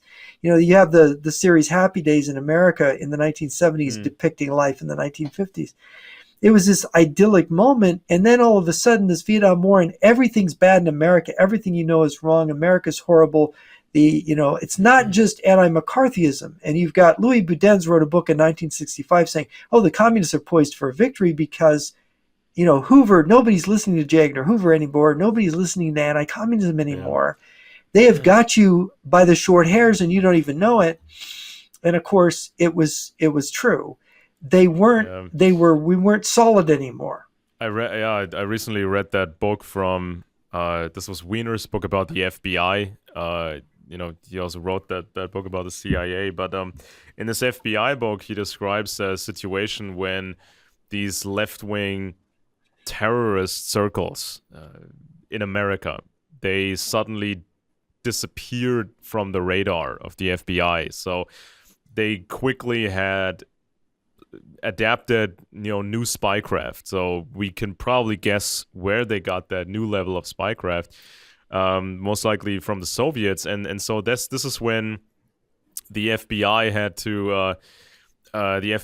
to break into places and plant listening devices, and I think that the legal apparatus was just behind, because you can still have a constitution, you can still protect people's rights, but once people resort to terrorism or they have this explicit plan of working towards a Soviet takeover, and you have these assets in America collaborating with the Soviet Union, with a foreign power, I mean, of course, the intelligence community, needs to be able to counter that. But when the legal system really was behind, it wasn't really suited for that new situation. The FBI did these break-ins, and ultimately when Nixon fell because of a very simple operation, really, the Watergate break-in. This was just kind of an example of a larger problem, because the Americans, they had the Weathermen terrorists. We in Germany, we had the RAF. Now, maybe some people in America have seen the footage of so-called student protests in Western German universities. It was crazy. These lecture halls or these buildings, they were stuffed full of people waving these And they flags. were in 1968, by the way, in terms of these protests, didn't just happen in America, on American campuses. They happened in France and Paris and Germany, all over the Western world. Yeah. In the main countries, this happened. And these protests were, I mean, at Kent State, the National Guard fired on students, right, with live rounds of ammunition. So there were people killed. So this was a very serious and divisive thing, and the communists did it just like they used the fake Buddhist thing to divide people. I think the only thing that America didn't experience is what we had, which was when the RAF, the Red Army faction, these leftist terrorists, they started to kidnap very powerful individuals and had these mock trials. They were just assassinating people. Every few weeks or months, you would have a new headline. A powerful person was kidnapped or murdered. And also, we had the Patty Hearst kidnapping by the Symbionese Liberation Army. That was as close as we had to somebody powerful being kidnapped. Yeah, Patty Hearst, the Hearst newspaper, conservative, right-wing, anti-communist newspaper. Patty Hearst was kidnapped, and then she ends up through the Stockholm syndrome robbing a bank with them, Oh, right? So she sort of becomes one. It's a strange story. But so we had a little bit of that here in the US. We also had the Weather Underground, which did bombings. So we did have bombings here in the yeah. US. Um, and killings. And we had the Black Panthers in Oakland, Oh, yeah. who were very ultra violent, and of course were spreading Maoist. and so we had the communists tried to use, they wanted to make a race war in America that we should talk about by recruiting Black Americans by using this. We have, whenever there's a cleavage in society, whenever there's a break in human beings, a division between human beings, the communists can pour salt on those wounds rather than healing them, rather than making it Yeah. so that people can love each other and get Yeah, along, making it worse. that's another reason I think why socialists they try to find a way into different communities, using social workers and all kinds of people, because not only can you influence the target audience, but you could also understand the psyche of the group you are trying to get mad. Because if you work in a Black community as a social worker and you have all these communist connections, you can see up close how these people think, how they grew up, what their mindset is, and that's something that goes back to the early days of the mid 1800s in Germany, when the communists actually basically stole the early psychological research and even the early psychometrics, that is measuring a person's personality, having different attributes and then assigning a number. How much is this attribute expressed in that person? And the communists, they knew about what they call the authoritarian personality. This was the enemy. If somebody had these characteristics, you couldn't work with them. This was the enemy. But if somebody had these other characteristics, you can recruit them, or you can draw Yeah, them to your the side. Frankfurt School did that authoritarian personality thing, didn't they? That was Oh yeah. them. Oh yeah. Yeah. Yeah, but it was Um, stolen. It was basically stolen from these German very early psychologists in the mid and of 1800s. course the German communists after 1848, many of them came here. Many Yes. settled in northern Missouri, and some of them fought in the Civil War.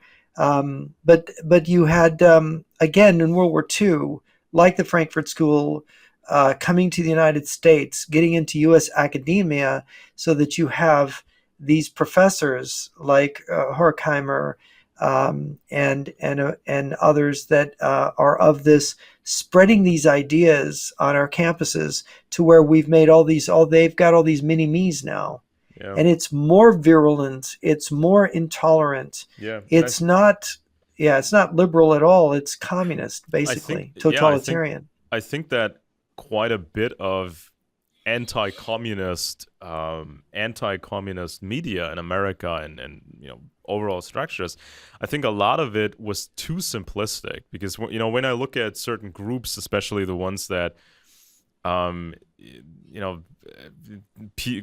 groups that bought radio stations and they had these radio programs and the book market, and they had a fairly large audience, but the message was extremely simple. It was about go to church, get married, have children, be patriotic. And it was so simplistic, while the communists ran this very sophisticated system, guided by some of the leading psychologists, really.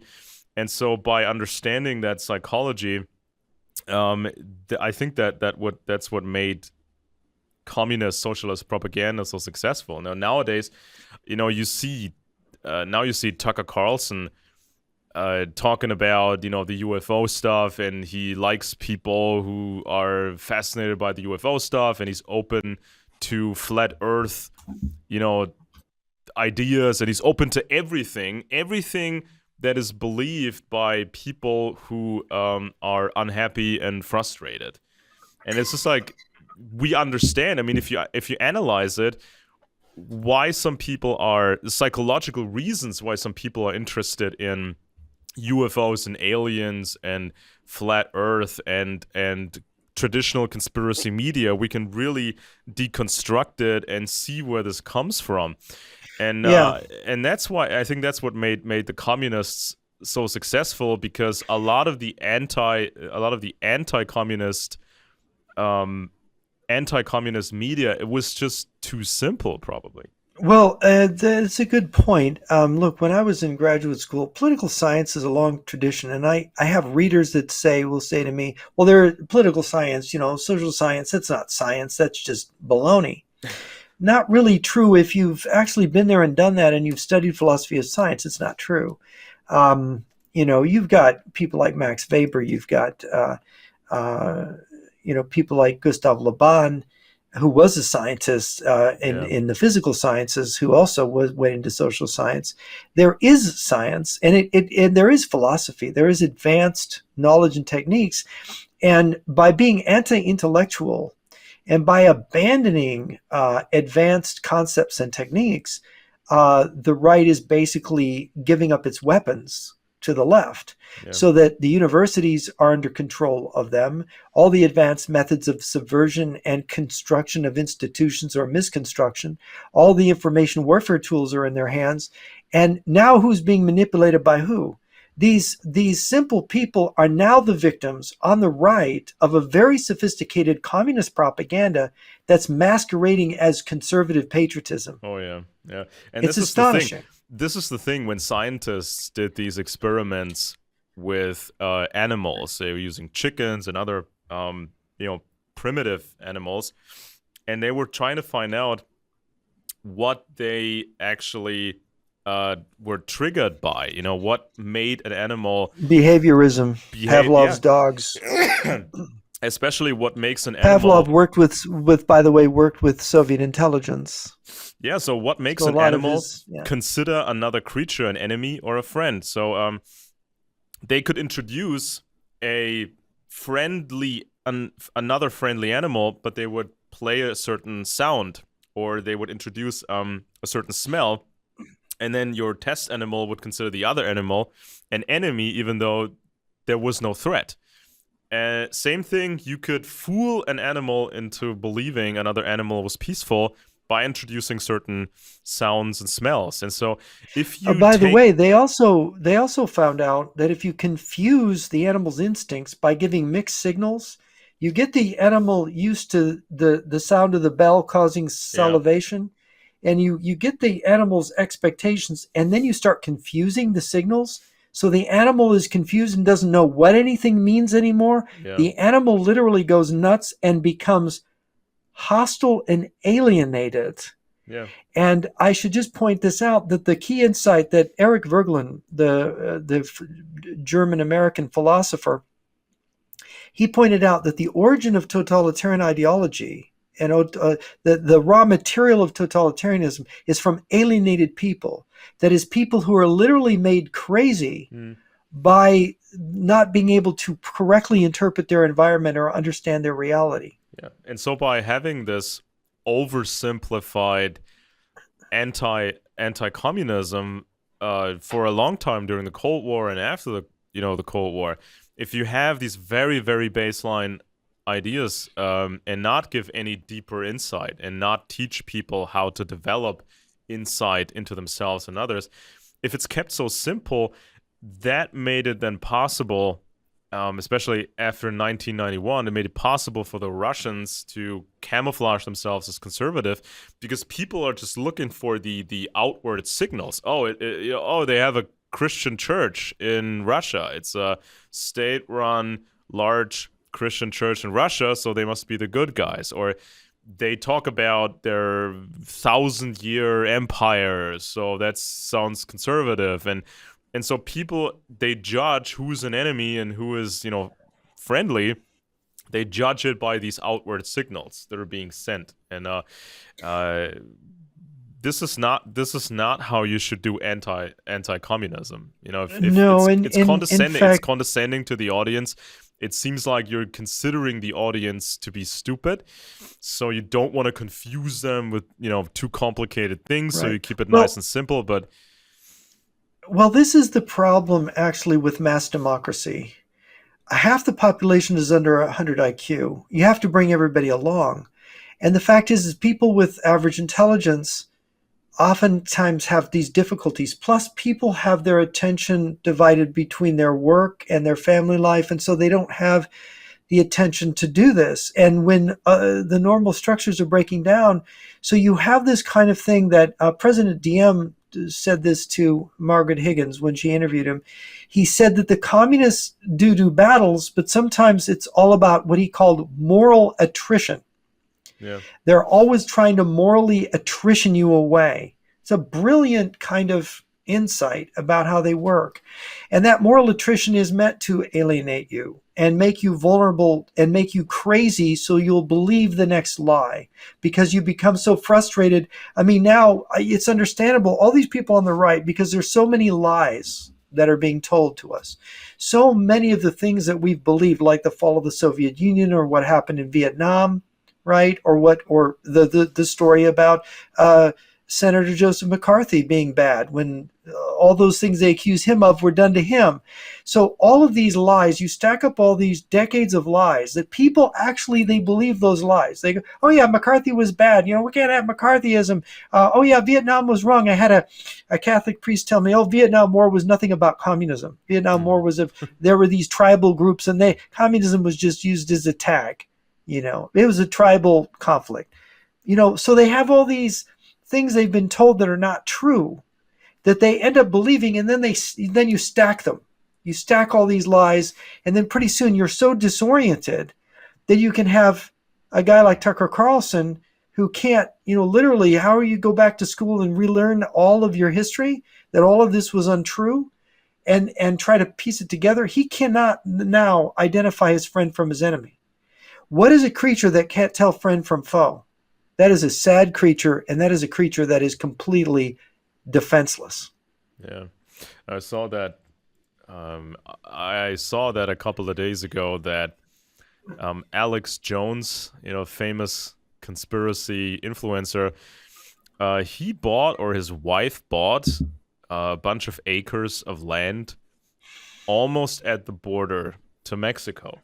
You know, this is sort of an area where even I think the Unabomber spent some time, or one of these famous.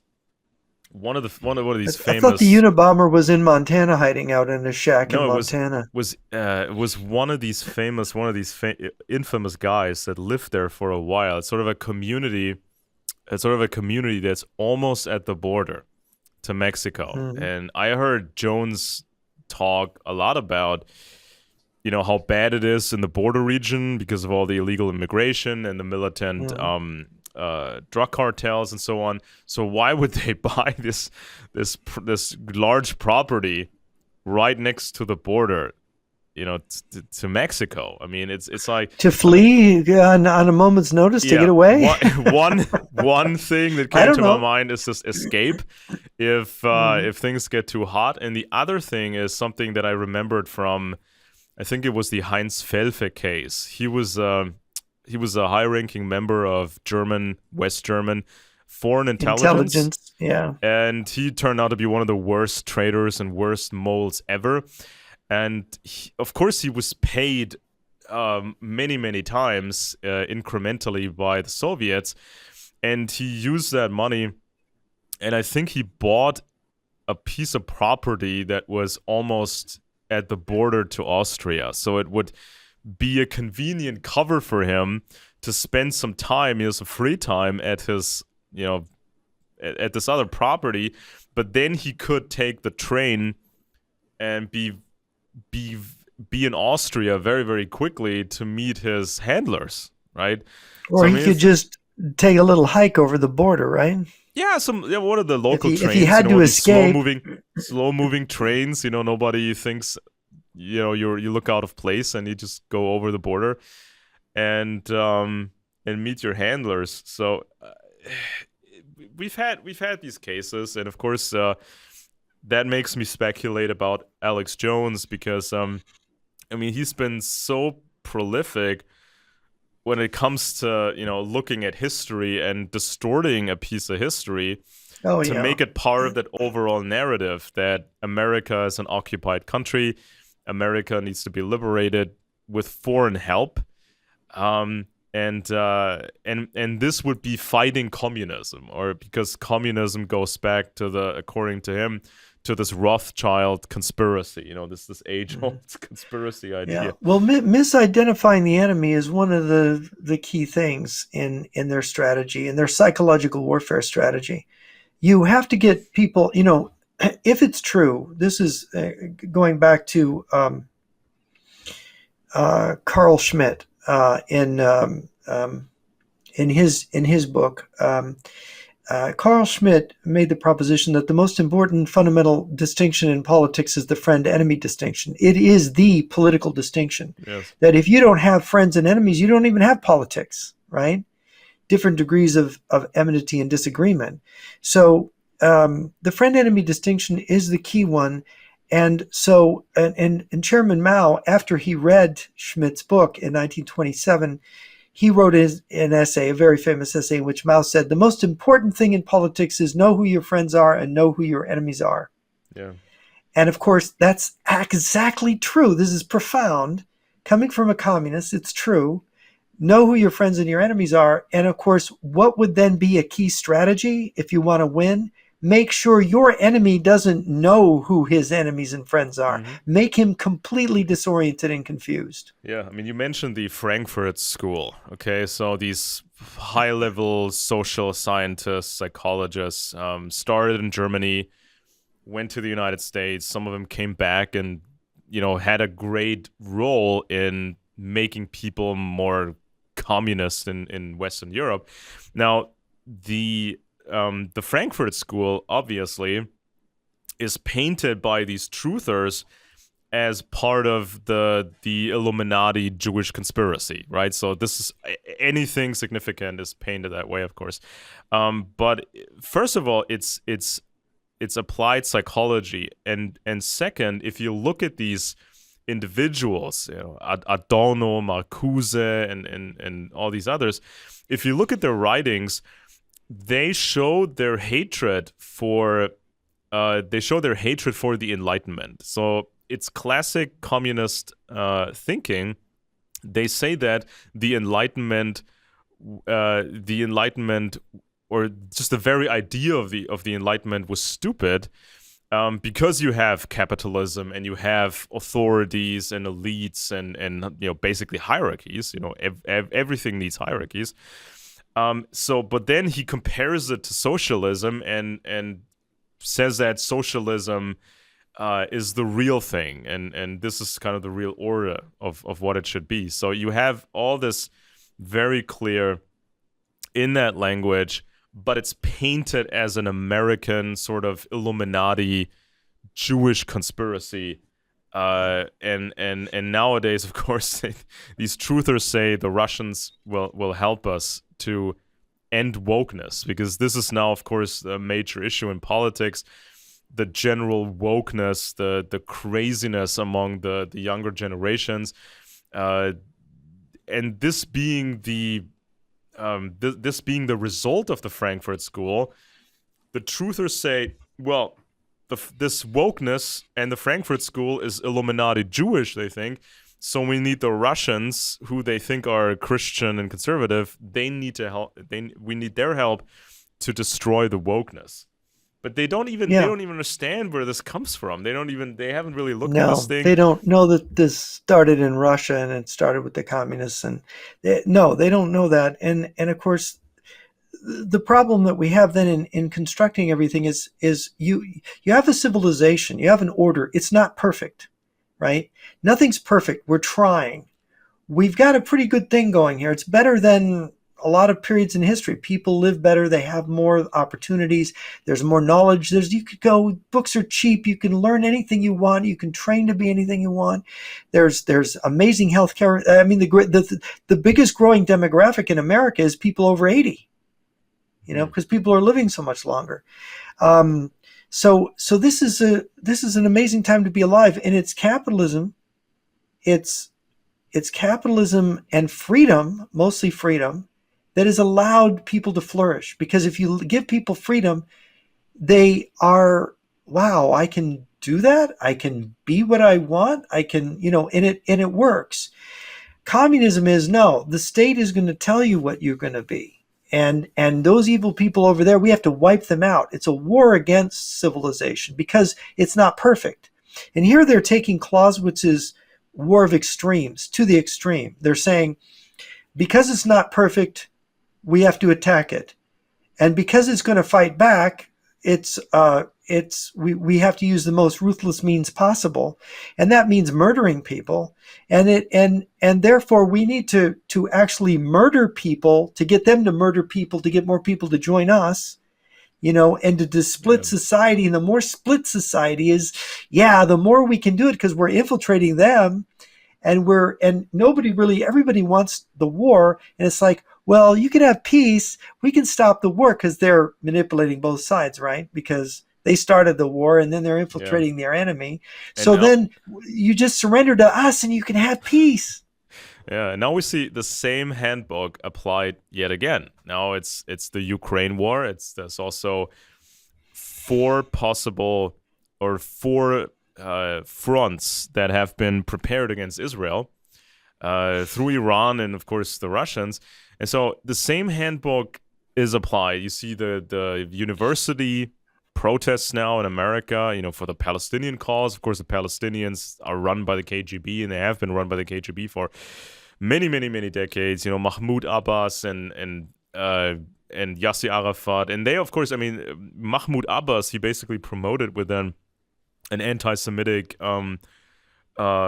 text. This was his academia career. He had a Soviet handler. He went to Moscow State University. Yeah, Soviet handler. He was trained in Russia, just like Yasser Arafat was. And they believe in the elders of Zion myth, and they got fed all the same stuff. And of course, this campaign against Ukraine, saying it's not a real country. It's not our war. We shouldn't get involved. We should hang them out to dry. It's better the Russians have it than the elders of Zion. They're corrupt, right? Just like they said, the South Vietnamese government is corrupt. We shouldn't support a corrupt government. Yeah, like the communists aren't murdering bastards, that do much worse. Yeah, it's like, the fact is, Alex, you and I don't deserve to exist because we're not perfect. So let's murder us. Let's kill ourselves because we're not perfect. That's the communist argument. Society's not perfect. We have to eradicate everything and start over again. Yeah, well, what makes you perfect? How can you make? And of course, the society they create is just a bucket of crap. And the leftist system it was so geared towards tension that they're not even immune against it themselves. And we saw that recently with the Cass review on transgender youth. This was sort of a meta study that was being done, showing that most children, according to the studies, most children will grow out of it if you just let them be, and they will later no longer think they are in the wrong body.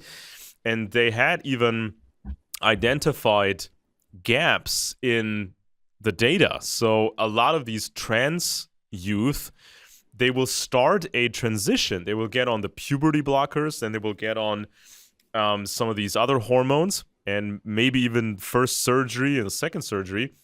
But at some point in the middle of this transition, they just drop out. They don't think it's the right way to go, but now they have to live with the consequences of what's already been done to them. But they drop off the radar because some of these clinics, they don't follow up on these people that drop out. So when confronted, they always said that, well, barely anybody is regretting transitioning, but now we find out that's actually a major problem. And so when this study came out, the world famous author J.K. Rowling, who wrote the Harry Potter series, J.K. Rowling felt vindicated because she's been battling these woke brigades for a long time. And there was even this new law in Scotland where she lives that said if you criticize or misgender anybody, this could land you in jail. But then J.K. Rowling threatened, I will go to jail. I want to see them put me in jail and then see what the reaction is going to be in the world. And so they backed down. They didn't arrest her. And but J.K. Rowling herself is actually a leftist, or she believes she is, because she was influenced by Jessica Mitford, who was called the red sheep of the family. It was an aristocratic family. And so Rowling is now a bit older. So she was a classic leftist decades ago, and now she's confronted with the new generation of woke leftists, and this new generation hates her because still in her books there's traditionalism, there's old mythology, kind of a the love of the style of the old Britain. And families, there's a very strong, because when you're a parent, you eventually you will have to watch the movies and read the books to your children. And so there's a very strong current in the Harry Potter world, a very strong current of family and tradition. So every main character is tied to a very traditional family. And so the leftists just decided to hate all that and just attack J.K. Rowling for not being woke enough. And it's like because this Frankfurt school, these people eating themselves at this point. Yeah, well, you see, revolutions devour their own children, right? So you have to become more and more radical, because really it's about destruction, and it's about rejecting it's a revolt, not just against supposedly an establishment. It's a metaphysical revolt. It's a revolt against the given. And that means it's a revolt against identity. And you will notice that with the transgender thing and with all of the confusion, they say that narcissism is an identity disorder where you reject your true self. Yeah. That's really what's at the bottom of narcissism. Well, that's at the bottom of feminism, a woman trapped in a woman's body. Oh, how terrible. If you look at feminists, what are they for? Women being mothers? For women doing the things that women are made for? No. A woman needs a man like a fish needs a bicycle. Well, is it a woman if it doesn't need a man? If it is a man, is it a man if it doesn't need a woman? I mean, they're destroying identity. They're destroying the given. So that it's a much deeper malady. It's a metaphysical, it's a deep philosophical rejection of everything as it is. As if you could be God, erase the horizon, get rid of everything, and you get to create and start all over. So you get to make yourself, if you're born a woman, you get to make yourself a man, because the given is wrong. We reject what's given, what's been created already, what's already here, what I am. And the thing is that we are limited beings, human beings are. And so we don't make ourselves in that sense. We didn't make the human body. We didn't make society. It was all here before we were born. We're part of something, and we're limited, and we have, within that, we can be creative to an extent, but we have to acknowledge identity. And see, this is where the communists use the contradiction of different identities, like Algerian Muslims and Algerian French, and get them to, you can't exist together. You're opposites. Mm-hmm. There's a contradiction. So you have to now annihilate each other. And see, annihilate all of Europe this way. And so now Russia gets to own everything. But no more of this tension once the revolution is finalized. When the new order is established, you're not supposed to do that activism thing where you get everybody mad at each other. It's quite the opposite. Everything has to run through these state organizations, and they tell you what to think and what the ideology is. And if you deviate from that, the secret police will pick you up in the middle of the night. We saw the famous climate activist Greta Thunberg taking up the Palestinian cause, and she, I read into her life and how she had this mental disorder. She couldn't eat food. Her sister couldn't bear many sounds, so this was a kind of a nightmarish situation. This was not a normal family. And little Greta in school, she was not accepted, and so she basically has no sense of community with average society. So she probably dislikes average society. And when she took up this Palestinian cause, This was around a time when her new book came out, and this is not from her actually. This is an essay collection of various known authors, and they have these gimmicks. They call it what are they? The donut economy, when they have like drawn up like a cycle, and it's all based on natural resources and the environment, but it's socialism. It really is socialism. You're just attaching a naturalist, template and just have that as an entry point into socialism. So this is kind of a standard Leninist interpretation that we see from Greta Thunberg, if she realizes this or not, by taking up a Palestinian cause. This is kind of what what we talked about with the liberation movement. So anybody who's controlled by Moscow, like the Palestinians, anybody who's controlled by Moscow is a freedom fighter, and it's a liberation movement. So she attaches herself to that supposed liberation movement, even though she wouldn't want to live in Palestine. She wouldn't want to live among those Muslims, because she would have no rights. She would have no rights to complain and do activism against what she finds to be a problem. It's like she created this following, with this climate topic, with this climate topic, and now she's using it to get people into rooting for Palestinians that are controlled by Moscow. We should now we're going to need to cover get up to Galitzin's defection and of course the Kennedy French assassination. Yeah. We probably need to do that next week because we're getting towards the end of today. But I should cover further shenanigans. What happened in 1956? The British and the French tried to take. You had the Nasser regime in Egypt, and they. Nasser was tilting towards the Soviets, came in to help Nasser. And of course, there was this competition between America, and this is going to become important later, America and the Soviet Union over the Arabs. And this is why the Americans were shy of helping the French in Algeria or supporting them, because we had Arab friends. And we weren't really big in supporting Israel either. In fact, in 1956, we rather went against them because Britain and France aligned with Israel to attack Egypt. The Israelis call it the Sinai War. They came down and took the Sinai from Egypt. While the French and British landed, they were going to take the canal because the French and British built the canal. And they thought Egypt shouldn't have it. We made it. It should be ours. And of course, the Eisenhower administration was thinking, oh my gosh, are we going to support an invasion of Egypt by our allies? This is, wrong. This is imperialism, right? And we don't want to be seen by the Arab world to be for imperialism, European imperialism. So we basically stuck a pin in this thing. So and this soured the British. The British basically got out of the business of helping us, east of Suez, especially. Oh, Mountbatten screwed that up too. Lord Louis Mountbatten screwed that up. Was he involved in the Suez operation in 56? Egypt. Yeah. Wow.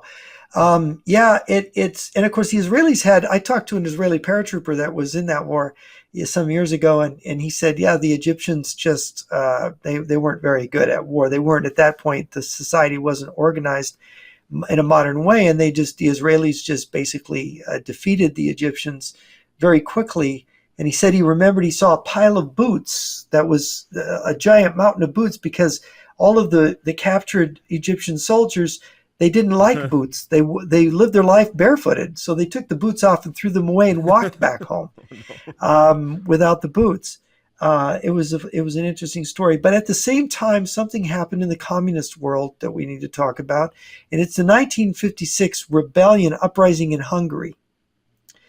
There was the people in Hungary were more and more upset at communism. And at the end of the day, one day, the people coming out of work, this group rage, this mob sort of formed. Everybody just at once, they went to the headquarters of the secret police and the government, and they stormed the buildings, and they just started tearing people apart. And when tanks came, when Soviet tanks came to go mow the people down, the tank guys couldn't do it. They ended up joining the crowd. I forget whether they were Hungarian government tanks. I think there were some Russians that turn side, and of course the Russians had to. Actually got so scared they retreated their forces, because they were afraid that this mood would be contagious to their own troops, right? Right. Right. And so the Khrushchev sent, guess who? Yuri Andropov was the ambassador Mm-hmm. to Hungary. Yuri Andropov later became the head of the KGB and the head of the Yeah. Soviet Union. But he was famously the Johnny on the spot for the Soviet Union. And what he did is he basically deceived the Hungarians into thinking, okay, we'll leave. Let's just talk. We'll leave. Let's negotiate, making them think that they could win their freedom, while the Russians were gathering the forces they need to crush them. Yeah, and Andropov became Putin's master and an idol and just icon, really, right? They call Putin the little Andropov, in fact. Yeah. Yeah. Just putting up a statue again and just overall following into the footsteps and worshiping this guy. Yes, they put up a statue of Andropov, didn't they? And they put up a statue of Felix Dzerzhinsky at the headquarters of Foreign Intelligence, the SVR. So this rebellion was crushed in Hungary, and of course the Eisenhower administration was faulted at the time because we didn't back our allies in Egypt, and we didn't back the Hungarian freedom fighters. We could have intervened. But there was this, Eisenhower was, although he was ready to go to World War III, or so he told John Foster Dulles, and I think he meant it, he was cautious, and so nothing happened, nothing untoward happened then. But it was a sort of a watershed, and it was a disillusioning moment, because many people in the Eastern Europe who thought the Americans will rescue us realize, no, the Americans won't risk nuclear war. We're more afraid now that Russia's getting stronger. And of course, Russia didn't have ICBMs then, but they had the atomic bomb. The United States wasn't willing to risk a nuclear war over this uncertain situation in Hungary. Let's let the Iron Curtain remain. Let's not mess with this, because we knew we'd been through a world war in the 1940s. We didn't want that again. That's pretty horrible, especially with nuclear weapons. So you can kind of understand it, but at the same time, it was demoralizing for the West, demoralizing at Suez, demoralizing in Hungary, for people who believed in our cause. And of course, this goes into like Wiener's book, Legacy of Ashes. We got it wrong in Indonesia. We tried to overthrow another anti-communist in Indonesia based on false information. We made all kinds of mistakes. We did do one thing we did right. We put the Shah in power in Iran, which was a good thing, but then we didn't really stick by him. Yeah. We allowed him to be overthrown. And of course, the Middle East thing developed where the Russians were supporting the Egyptians and the Syrians. We were aligned with the Saudi Arabians and the Gulf states because of the oil. We developed that oil. The king of Saudi Arabia had met with FDR coming back from Yalta in 1945.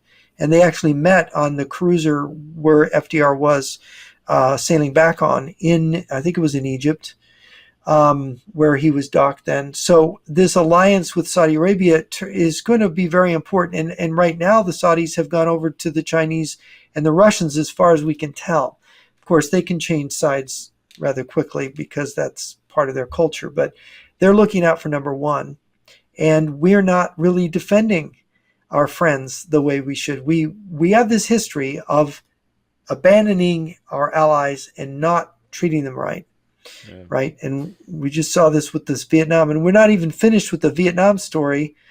So this is the environment in which the War of the Moles and Galitzin's defection happens. I should finish just briefly the Vietnam story. Vietnam is defending successfully. Nixon gets drop kicked in Watergate. He resigns in, I think it's October of 1974, if I'm remembering, because I was there. I watched it on TV happening live. I was 16 years old at the time, and it was at this moment that, of course, you had the election, the November 1974 congressional elections, and the left won all kinds of seats, right? People were unhappy with the war because of all the protests. They were unhappy with Nixon. Nixon was evidently a bad guy, even though he won a landslide victory in 1972, and he ended the Vietnam War by the Paris Peace Accord successfully. He was suddenly, they managed, it was like you won the game, but they opened the game back up again, and you come back and you take the victory. You snatch the, snatching defeat out of the jaws of victory. Right? So we lost, and so this Congress that got elected in 1974 comes in, is sworn into office at the beginning of January 1975, and what is the first thing they do? They cut all the assistance to the Republic of Vietnam and the Army of the Republic of Vietnam. And so then what happens is, like we see in the Ukrainian front is destabilizing for lack of shells and supplies from America. We cut them off. Their front is starting to break right now. Maybe the new bill that they passed will send it, but in Vietnam there was no bill. Congress said, no, we're not giving anything. They ran out of shells. They ran out of fuel for their tanks and helicopters. They ran out of bullets for their troops. And the division started, the North Vietnamese started an offensive into the south again. They were pushing on Cambodia as well. And the divisions just one by one, they just collapsed. Wasn't that in 73, the meeting? Wasn't it 73? The meeting with the American delegation visiting China, with Kissinger? No, the Kissinger, that's whole other subject, but it was 1971 that Kissinger went to China, and that was all revolved around the conspiracy and death of Lin Biao, which is a very strange episode that we should talk about in a future episode, because it looks like it was it was definitely a fabricated series of events blamed on Lin Biao, who was the head of the People's Liberation Army. And I know some things from Colonel Stanislav Lunev, who knew somebody who was involved in some of that in the KGB or in the GRU side, Soviet military intelligence. There was a fake border war between China and Russia, which the West believed. And the conspiracy, some of the evidence in the conspiracy, there's a book called The Conspiracy and Death of Lin Biao, saying that Lin Biao was organizing fake border conflict working with the Russian general staff. So evidently Western intelligence had information about this, and they had to explain it. And how they explained it was Lin Biao was working with the Soviets to overthrow Mao. That was how they turned the story to make the evidence seem like Mao was still able to ally with the Americans, because that was the objective, getting America to accept China as its new ally against the Soviet Union. And of course, you have the curious, revelations of H.R. Haldeman and the Ends of Power. He was Nixon's chief of staff. All of that was going on, started happening in the 70s, but the beginning of the opening to China was in 71. And of course, it was believed that because we split China and Russia from each other, of course, we did nothing. Yeah. They sold us this idea we could make this peace in Vietnam, which, of course, the Chinese and Russians turned around and started feeding military supplies to the Army of North Vietnam. And it was not that there was a peasant uprising and the angered South Vietnamese peasants rose up and overthrew the Republic of Vietnam. That didn't happen at all. It was an Su-152 Soviet tank destroyer, rolling down the street in Saigon because their heavy weapons had broken through. There was no defense. Vietnam fell, and it was a colossal disaster. I remember people were afraid that President Ford, who had taken over for Nixon when Nixon resigned, was going to send the Marines, that we were going to intervene to prevent this collapse. Of course, it would have required a massive intervention. The U.S. probably, because of the build down at the end of the war, the draft was ended, I think, in 74. Nixon ended the draft. Maybe it was 73. No, I think it was 74. So there was no more draft. And so it wouldn't have been possible for us to intervene practically at that point. And of course, we just let it go. And it was a huge defeat. It was a loss not only of Vietnam, but of Cambodia. These two countries, I remember we had Cambodian refugees. Our church took in, he was a colonel, he was a Cambodian Air Force colonel, and his family, they ate at our dinner table. We helped to feed them. Our church worked to do that. there were, I mean, California especially, a lot of these people were fleeing with the shirts on their backs because they were going to be killed when the communists took over. And of course, we know in the killing fields of Cambodia, the Khmer Rouge communists killed between a quarter and a third of the population of Cambodia. Yeah, and That's a communist massacre. That's what they do. And in Vietnam, we don't know the numbers that they murdered in Vietnam. yeah, we also we talked about that whole Kissinger, Kissinger's life. Basically, we talked about that in one of the episodes that people can find on this channel, because he died fairly recently, and Last year. yeah, we talked about the bombing campaign, what's it called, Operation Menu or whatever, and this whole idea that Kissinger spread of world peace. We're going to have sort of a way to live with the Soviet Union and the Chinese, and everybody's going to be separate, and it's all going to work out fine. But yeah, Kissinger was going to be the Metternich of the Cold War. he studied peace. Metternich. He did. worked on that at Harvard. He worked on Metternich and Castlereagh from Britain, and Castlereagh. that was his education, really. But I mean, he was a local. Kissinger is from around here where I am. His family was, I think, a bit more affluent, and so they were allowed to leave when many other Jewish families and even relatives of him, they couldn't leave, and so then he studied at Harvard, and he had some sort of a working relationship with the FBI, and he just became this big shot all of a sudden, of course, until he was named as a Soviet agent by a Polish defector who saw his name on a list. Yeah, who saw his name on a list in a safe, and that was at a time when Kissinger, I think, was still at Harvard, or he was not yet a famous man. So this was not. He was, though. He was. No, actually, he was. The defection of Golanowski. Golanowski worked as a British agent and an American agent. He was codenamed Sniper, and he was in Polish military intelligence. He was a colonel general, very high ranked, right? And so he was one of the most important spies that we ever had, that the West ever had in the communist bloc. And of course, he provided lots of it. You could read about him. He broke spy rings. When he defected, he really helped us enormously. It was a very damaging breach of the communist intelligence. But of course, they were onto him pretty fast, so he had to get out of there before they killed him. So he got out. But after he got out, they had this thing. He had this thing about Kissinger. He'd seen a list of Rote Kapelle agents recruited in 1945 in Germany, and a general he shared an office space with had this safe with this list in it.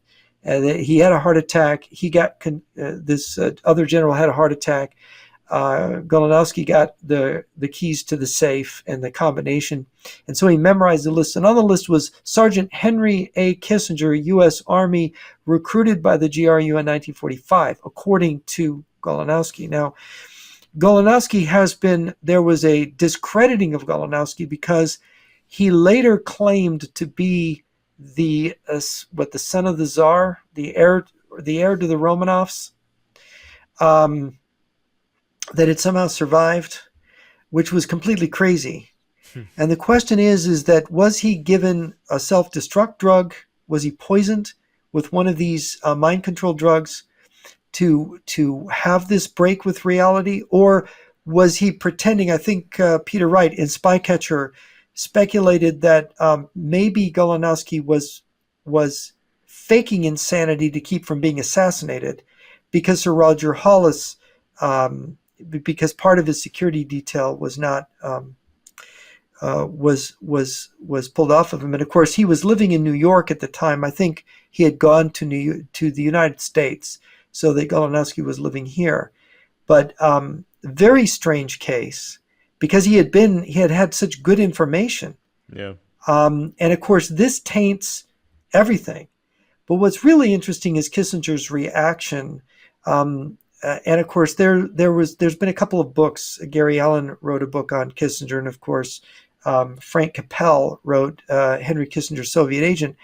What they pointed out was maybe more interesting, that Kissinger had appointed people in the State Department who had communist connections, who actually got kicked back out for being security risks. And there's more than one. There's quite a few of them that Kissinger brought in. And then there's General Palmer's book about the Vietnam War and Kissinger's role in demoralizing the Material Assistance Command Vietnam and threatening them and bullying people. And then there's H.R. Haldeman's testimony that Kissinger acted like a spy. He would try to read things on his desk. He was always engaged in snooping all the time, which was and H.R. Haldeman thought it was funny, right? He didn't realize the implications of it, the potential implications when you put everything together. And then you have the CIA counterintelligence guy, Leonard McCoy, who at the very end of Kissinger's tenure as Secretary of State basically accused Kissinger of being a Soviet agent. And this is in the book Widows, where McCoy wanted to brief Kissinger about the agents we had in Moscow, this agent we had in Moscow that information was coming from, and you can't mention this and you can't mention that. You can't even drop a hint because this will get this guy killed. Yeah. And Kissinger was going to go in with Anatoly Dobrinin, the Soviet ambassador. Kissinger was going to go into the Russian embassy with him. Ugh. And they really would have preferred he not, and that he needed to be very, and so what does Kissinger do? Kissinger just arrogantly is Kissinger. He goes in there and he goes out, and then it was within hours our agents disappeared. Wow. Our agent in Moscow is, basically gone. And this made, and of course later in Widows, I think it was James Angleton made the statement, well, in terms of Kissinger, we made a mistake not investigating him. There was probably something there, Yeah, I mean, he reminds us. I mean, he reminds us of these atomic spies, because the famous, quite a few of these famous atomic spies, they were foreigners. They were not. Sometimes they were not born in America. They were born in Germany. Had a Jewish background, which was, of course, used by Soviet intelligence for a certain pitch, a recruitment pitch. Telling these people that the Soviet Union. The Soviet Union had played a major role in defeating the Nazis and all that narrative. This was a way to approach people that had a German background or a German Jewish background, right? And this is something, because when we speculate about Kissinger's motivation, he came from here. I mean, this is the Nuremberg area, southern Germany. Fürth, I think the city of Fürth. He played soccer there, if I remember correctly, and so he felt alienated here because of that crazy climate. And then he came to the United States, and this was, of course, a whole different world. So he felt, and he always spoke with a very thick German accent, by the way, Kissinger did, and so he wasn't really an American in the sense that he didn't even sound like an American. But what's really interesting is that in the two books on Kissinger that most fascinated me by people who worked with him and saw him in action, General Palmer, who was the deputy head of Material Assistance Command Vietnam under Generals Westmoreland and his successor, whose name is escaping me. But General Palmer described Kissinger as someone who postured as a hawk, but who did all kinds of things that actually helped the communists, that demoralized our side and helped them. And General Palmer does not accuse Kissinger of being a Soviet agent, but he has this very disturbing picture of Kissinger.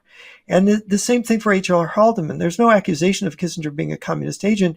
It's that Kissinger presents himself as the hawk of hawks, I think was Haldeman's term.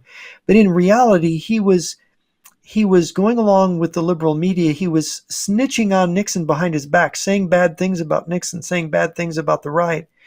So that Kissinger was like two-faced. right? Very much two-faced. And this goes with the Pentagon Papers. People don't realize this, and it was I think it was Haldeman that pointed this out. Yeah, it was Haldeman that Daniel Ellsberg, who was behind the Pentagon Papers, was the guy that released it. These papers were done under the Johnson administration. The Rand Corporation. Yeah, I think so.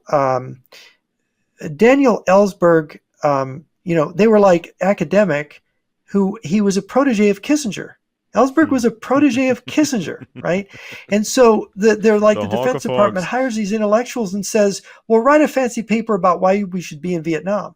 So this is a liberal intellectual saying, oh, yeah, we were there for the tungsten, for imperialism, for the stuff, right? Ugh. And so that all of a sudden becomes true somehow, even though this leftist intellectual is right. And of course, Kissinger was very upset by the Pentagon Papers because it actually exposed him because of his connection to Ellsberg. He didn't want people to know about this. And so Kissinger actually goes to Nixon and says, you have to do something about this, Mr. President. And Nixon's saying, oh, it's the Johnson administration. I didn't do anything. I don't care if it gets out. It's the mud is all on Johnson. That's the way Kissinger looked at it. You look weak, Mr. President. So Haldeman said that Kissinger knew how to get at Nixon, because Nixon saw himself as a tough guy, didn't want to seem weak. So next thing you know, the White House plumbers are going and burglarizing Daniel Ellsberg's psychiatrist's office, right? Yeah. And it was Kissinger who basically provoked Nixon to do this, which ultimately these plumbers end up doing the Watergate thing, which ends up, Nixon ends up getting fried for that. Even though all the previous presidents had done these dirty trick type things. Mm-hmm. I remember this episode. Going back to FDR. I remember this episode about Kissinger. This was when some people in the U.S. government, they were hesitant to put people into positions regarding, American support for Israel. They didn't want too many people involved who had a Jewish background because of, optics and other factors. And so Kissinger, he tried to play the super hawk, and he gave that statement of something along the lines of, even if something, terrible happens to the Jews because of the Soviets, it's just a political problem. It was some weird statement that sounded incredibly detached and incredibly cold. Now, this may not have been the actual opinion of Kissinger himself, but this is what Kissinger may have believed was the opinion of powerful Americans. So maybe this was maybe sort of almost a Freudian slip or something where you could maybe tell what Kissinger was really thinking and maybe how he was approached by the GRU, telling him that the Soviets are maybe more the friends of the Jews than, the Anglos. And we fought the Nazis. And, the Anglos, they did all this appeasement, especially the British, and the Americans were only getting involved at a later stage. So, this may have been one of the approaches of the Soviets when they apparently recruited Kissinger. Well, the thing is, some people collaborate, as I think Heinz Felfus may be an example of this. They get recruited because they're ambitious. Oh, yeah. And they realize that if they can get some kind of collaboration with the other side, they can look like heroes to their own side, because the other side can feed them things that will make them look better. Successful. So there's somebody who can play both sides against the middle has an advantage if he can get cooperation, he can get information from both sides. So I think there are these people that do this. And Felfa, there's evidence, isn't there, that Felfa was this kind of character who was as much manipulating his handlers as they were manipulating him. And I think Kissinger might be in that category. If indeed he was a spy. Look, we don't know, if Walt Rostow, also who played the hawk who's got these left-wing views, the anti-communist leftist or liberal, maybe he was sincere and just made all these mistakes. But with Kissinger, it's a little harder to, we know much more about Kissinger because his deceptiveness, his way of negotiating with Lee Duc-Tho, the North Vietnamese foreign minister at Paris peace talks, that Kissinger had to have known how the communists behaved at the earlier peace talks. He had to have known that the communists, and of course he was the architect of the ABM Treaty, which the Soviets cheated on, and SALT I, which the Soviets cheated at. Of course, the cheats were built into the language of the treaty, and Kissinger allowed it. Now, for such a smart guy, he should have realized that these weasel words, that the communists would say, "Oh no, we're not violating it. See, it says right here," and just go, "You interpret it like that? That you know?" And this is what they did. They created the whole Soviet ABM system, massive ABM system. They said, "Oh no, those are just surface-to-air missiles for shooting down bombers." Mm-hmm. They were really dual purpose. Yeah, right. Like Sam's ABMs. It does feed into the grandiosity of some of these people recruited. If the Soviets tell them your actions will help a balance of power and this will prevent a world war, because if you are in that position as a recruited agent and you deliver secrets and you feed bad stuff into let's say the American government, it's sort of this grandiosity ploy. I'm here, I'm playing the American government, and this will create world peace, or this will create a common system one day. This will prevent a world war. It's not just a line that an agent will present when he's caught and when he's on trial, because that happened. It was a German agent. I think his code name was Topaz. It was a German worked in NATO. In I think the headquarters, and he delivered the German defense plans in the Cold War to the Soviets. And when he was caught, he gave that traditional line: "I just wanted to prevent World War III. I wanted to create a balance of power, because if there's a balance, they don't annihilate each other." And so, to a degree, this was just a trained statement they were supposed to give when they're totally caught, to make themselves look better and make the cause look better. Because if they just said, "I'm not a traitor, I'm trying to save civilization," right? Yeah, it's not like I'm a traitor who wanted total Soviet dominance over the planet. I wanted the balance.